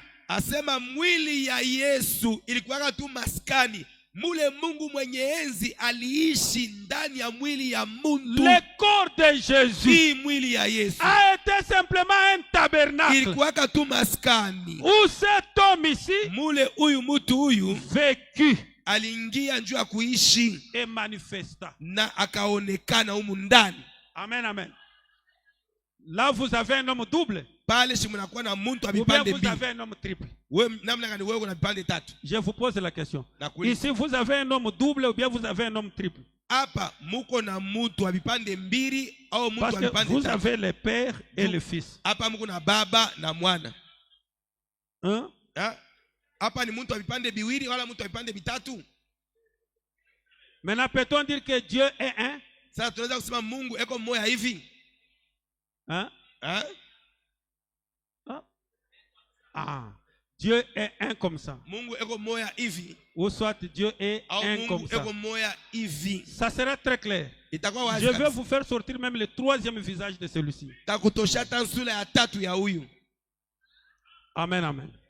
C'est très clair. Iko wazi kabisa. Maintenant nous prenons la divinité. Tunachukua sasa umungu. Paragraphe 37. Kifungu cha 37. Ça c'est ce que nous avons lu en semaine. Hii ni ile tulisoma wiki. Il disait que alikuwa anasema même le bébé Jésus, hata ule mwana mchanga Yesu, à sa naissance n'était que une des images. Alikuwaka tu moja kati ya mapicha yake. Non, reflétez ça. Muyeke kule.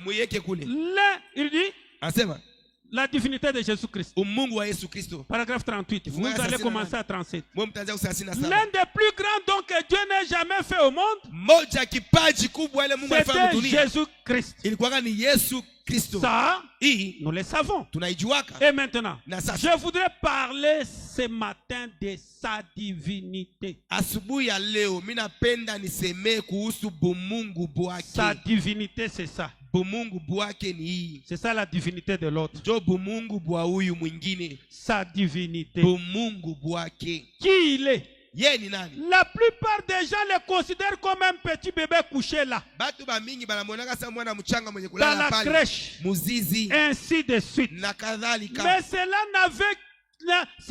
n'était qu'une des images. Walakini ile ilikuwaka tu ni mmoja kati ya mapicha yake yote. Donc Jéhovah a beaucoup d'images. Manake Yehova ana mapicha ya mingi. Et ça, na hii c'est une des images. Ni moya kati ya mapicha. Ce n'est pas l'unique image. Haina paka picha mwene. Il a aussi l'image de la perfection. Eko tena na ile picha ya ukamilifu. Parce qu'après la croix, dukisha msalaba, Paul dit, Paulo anasema, tendons vers la perfection. Tuelekee kukamilifu. Laissons l'histoire d'imposition de main. Tuache mambo ya kuwekana mikono. Laissons l'histoire de la divinité de cet homme. Tuache mambo ya bumungu bwa huyu mtu huyu. Tendons vers la perfection. Tuende sasa kukamilifu. Regardons sur le corps parfait. Tutazame kumwili kamilifu. Regardons là-bas vers les chiffres 7. Tutazame kutarakimu 7. Laissons d'abord tout ça. Tuache kwanje vyote hivi. Tendons vers le parfait. Tuende kukamilifu. Et le parfait c'est cet homme qui est ici. Na ule mkamilifu ni huyu mtu eko hapa. Qui est ce Melchisedec? Huyu Melchisedeki ni nani? Mais en prêchant,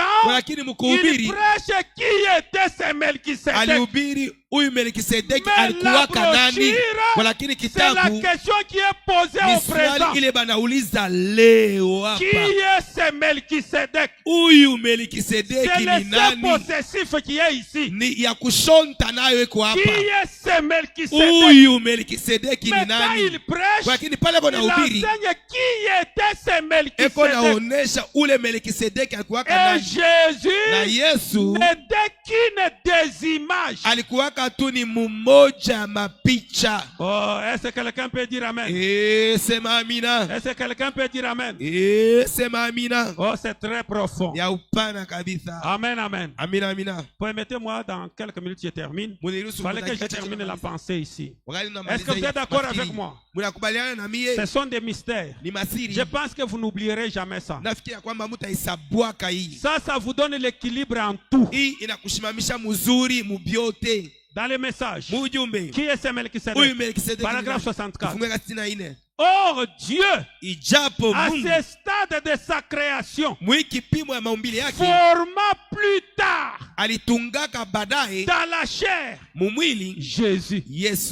Forma plus tard dans la chair Jésus. À partir de quoi?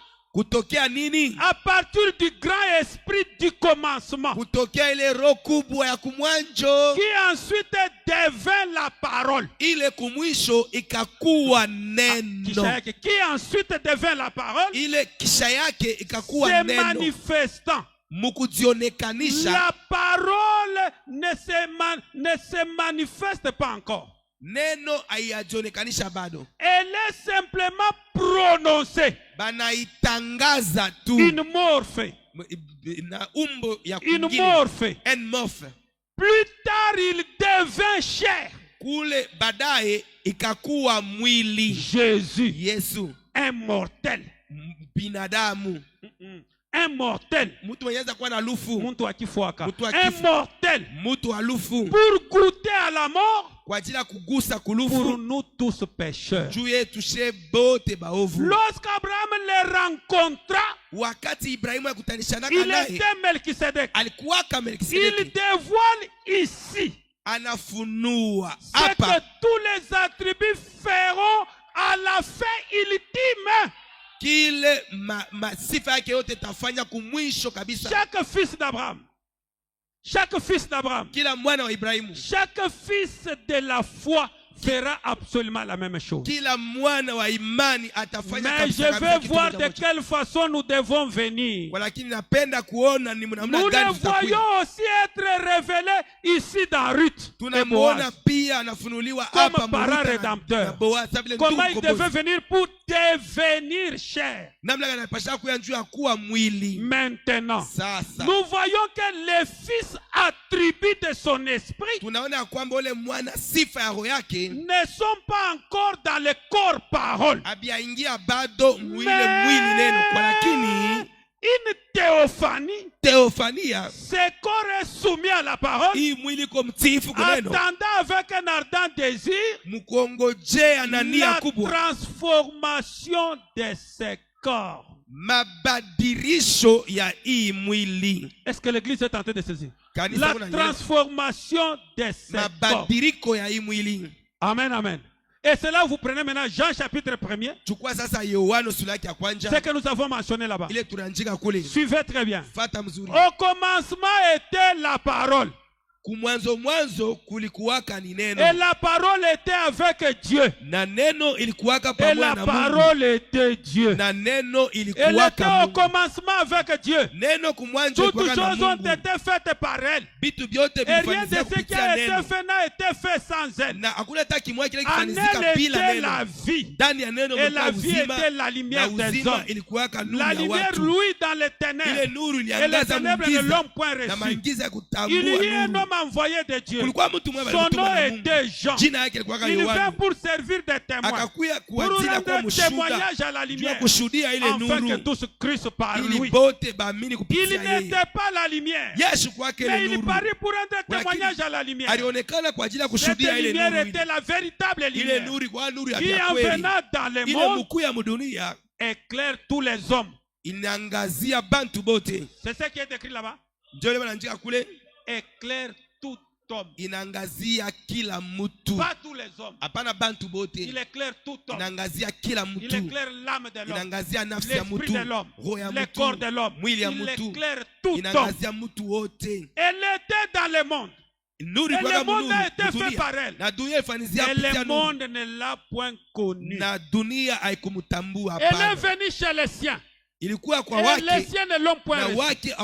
Mais à tous ceux qui l'ont reçu, à ceux qui croient en son nom, elle a donné le pouvoir de devenir enfants de Dieu, lesquels sont nés non du sang, ni de la volonté de la chair, ni de la volonté de l'homme, mais de Dieu. Et la parole a été faite chair. Et elle a habité parmi nous, plein de grâce, de vérité. Et nous avons contemplé sa gloire, une gloire comme la gloire du Fils unique venu de Dieu. Vous voyez, juste de Jean chapitre 1er à chapitre 14 concentre en elle, ça concentre en elle. Ésaïe chapitre 7 le verset 14, Ésaïe chapitre 9 le verset 6, Genèse 3, 15. Genèse 14, 18. Genèse 18, chapitre 1er. Tout cela sont concentrés dans cette écriture. Toutes les écritures là. Que vous lisez au commencement était la parole. La parole était avec Dieu. Ça a pris 7000 ans pour devenir l'homme de Galilée que nous vous présentons ici. Donc Jean chapitre 1er à lui seul est en train de révéler au commencement, quand il a quitté au commencement, c'était le Logos. C'était le Logos. Et le Logos, le 6e jour, est devenu la théophanie. Et cette théophanie, en Genèse 14, est devenue Melchisedec. En Genèse 18, ça s'est incarné dans un corps. Et puis c'était sorti une nuée. C'était sorti. Et puis c'est devenu une sémence. Et puis la parole a été faite chair dans les seins de Marie. Cela est sorti avec la même ressemblance. Amen, amen. Et là, celui-ci a eu maintenant un corps là où il peut avoir le sang, là où il peut sentir la douleur pour mourir à ma place et à ta place. Que le Seigneur vous bénisse.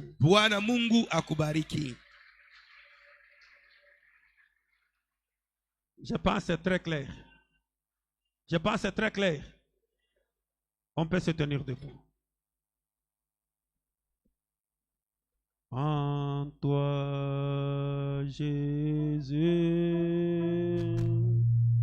j'ai mis toute confiance. En toi, Jésus, j'ai mis toute ma foi. En toi, Jésus, j'aime tout.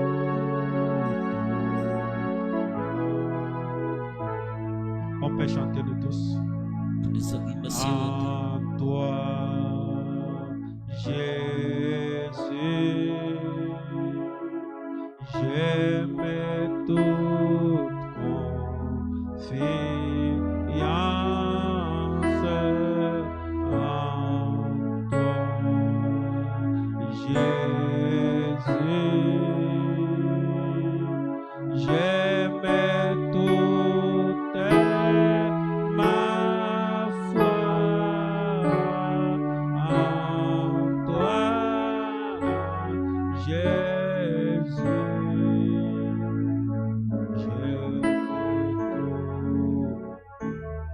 Avec la main sur votre cœur, pendant que vous êtes en train de murmurer, je vais offrir un mot de prière.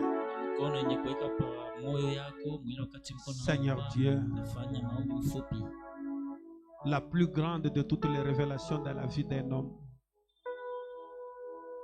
c'est la divinité suprême de notre Seigneur Jésus-Christ. C'est ce qui chasse les démons. C'est ce qui délivre. Quand les gens découvrent, oh Père, cette divinité, sa nature, ses caractéristiques, comment cela a marché, oh Dieu, cela les sauve, les délivre de l'idolâtrie. Cela les délivre de l'incompréhension. Ils doivent savoir, ils adorent quel Dieu, pour que le diable ne façonne pas, ô Père, une divinité à sa manière et le présenter à tes fils. Tout celui qui avait connu la divinité dans la chair humaine, il reçut sa guérison. Tout celui qui avait connu la divinité dans la chair humaine, il subit un changement. Ceux qui étaient stériles et qui reconnurent la divinité cachée dans un voile, ils subirent une translation. Ô Père éternel, je te prie, je t'en supplie, toi qui as amené cette lumière devant les âmes, toi qui as apporté cette lumière, ô Dieu Tout-Puissant, à l'égard de tout le monde et à moi-même, Seigneur Dieu, pendant que j'apprends aussi certaines choses derrière cette chair. Ô Seigneur Jésus, bénis ma soeur, bénis mon frère, ô Dieu, que la divinité puisse demeurer dans leur cœur, que la divinité s'assoie dans leur cœur, Que la divinité s'assoie dans leur esprit. Que la divinité s'incarne en eux, Père. Cette lumière, oh Dieu, cette révélation, oh Père éternel, de qui est ce Melchisedec? Un Dieu qui est à la fois une morphe, il est à la fois Kénos, oh Dieu Tout-Puissant. Il a la double casquette et la double onction, Seigneur Jésus. Aide-nous, Seigneur. Au commencement était le Logos, était la parole, Père éternel. C'est la marche, oh Dieu, devient la théophanie. C'est le devient Melchisedec. Il devient Dieu caché dans la chair humaine. Il devient la voix qui donna de l'eau au Père qui est en la soif d'Agar. Il devient le buisson ardent pour l'appel de Moïse. Il devient la nuée dans la marche. Il devient la colonne de feu dans la marche, dans le premier exode, en train de voyager vers un pays où la même colonne de feu devait devenir la chair humaine. Nous sommes aussi, oh Dieu, dans une marche. Nous voyageons vers le millénium où le même Logos deviendra encore le corps humain et la chair humaine de l'autre côté. Oh Dieu Tout-Puissant, aujourd'hui, Père éternel, tu as pris l'image de notre frère. Tu es descendu, oh Dieu, avec ton corps, avec ton âme, avec ton esprit, Père. Toi, le grand Melchisedec, oh Dieu, et tu t'es incarné dans la chair humaine, Père. Car à partir de la croix, les sacerdoces lévitiques s'étaient arrêtés. C'était le sacerdoce, oh Dieu de Melchisedec, dans lequel nous vivons. Seigneur Jésus, laisse l'onction de l'infaillibilité accompagner chacun de nous. Laisse l'onction de la réussite accompagner chacun de nous. Comme nous maîtrisons, nous connaissons qui est notre Dieu. Nous savons maintenant comment marcher au-dessus du diable, comment marcher au-dessus de l'incrédulité, comment marcher au-dessus des maladies, au-dessus des doutes, Père éternel. Car l'homme qui est venu, Seigneur, c'est un immortel, Seigneur. L'homme qui est venu, Seigneur, oh Dieu, Seigneur, où est nos cœurs, où est nos âmes? Perce nos vies, perce nos cœurs. Assis-toi dans le cœur de chacun de nous. Oh, sois la pierre de valeur dans nos âmes. Sois la pierre de valeur dans notre esprit. Que cette parole nous donne la paix. Que cette parole nous donne la joie. Que cette parole, oh Dieu, réveille notre conscience, Père. Bénis les diacres, les administrateurs. Bénis les hommes d'affaires dans cette église. Élève-les au-dessus, oh Dieu, afin de soutenir cette œuvre financièrement et matériellement, ainsi qu'économiquement. Souviens-toi des veuves, ô Père. Souviens-toi des orphelins. Souviens-toi des indigents. Souviens-toi des nécessités, ô Père éternel. Accorde-nous ta grâce. Nous voulons maintenant regagner nos maisons. Accompagne chacun de nous. Que l'ange tienne chacun de nous à la main. L'amène jusqu'à la destination. Quand nous allons rentrer à la maison, nous allons dire, quand la parole était en train de sortir, n'est-ce pas quelque chose bougeait à l'intérieur de notre cœur? N'est-ce pas, il y avait des écailles qui tombaient. Oh Dieu Tout-Puissant, nous avons maintenant la nouvelle vision, Père éternel. Aide nos petits cœurs, que ceci puisse nous rendre louissants, que ceci puisse nous rendre brillants, que ceci puisse nous rendre autonomes et libres, Père. Que nous ne soyons prisonniers de personne, car nous connaissons notre Dieu. Nous connaissons celui qui nous a sauvés. Nous connaissons celui qui paya les prix les plus atroces pour notre propre vie. Que la gloire te revienne, que l'honneur te revienne, que l'adoration te revienne, que la félicité te revienne, que tout te revienne au nom suffisant du Seigneur Jésus-Christ. Amen. Vraiment que le Seigneur vous bénisse. Nous allons nous retrouver le dimanche.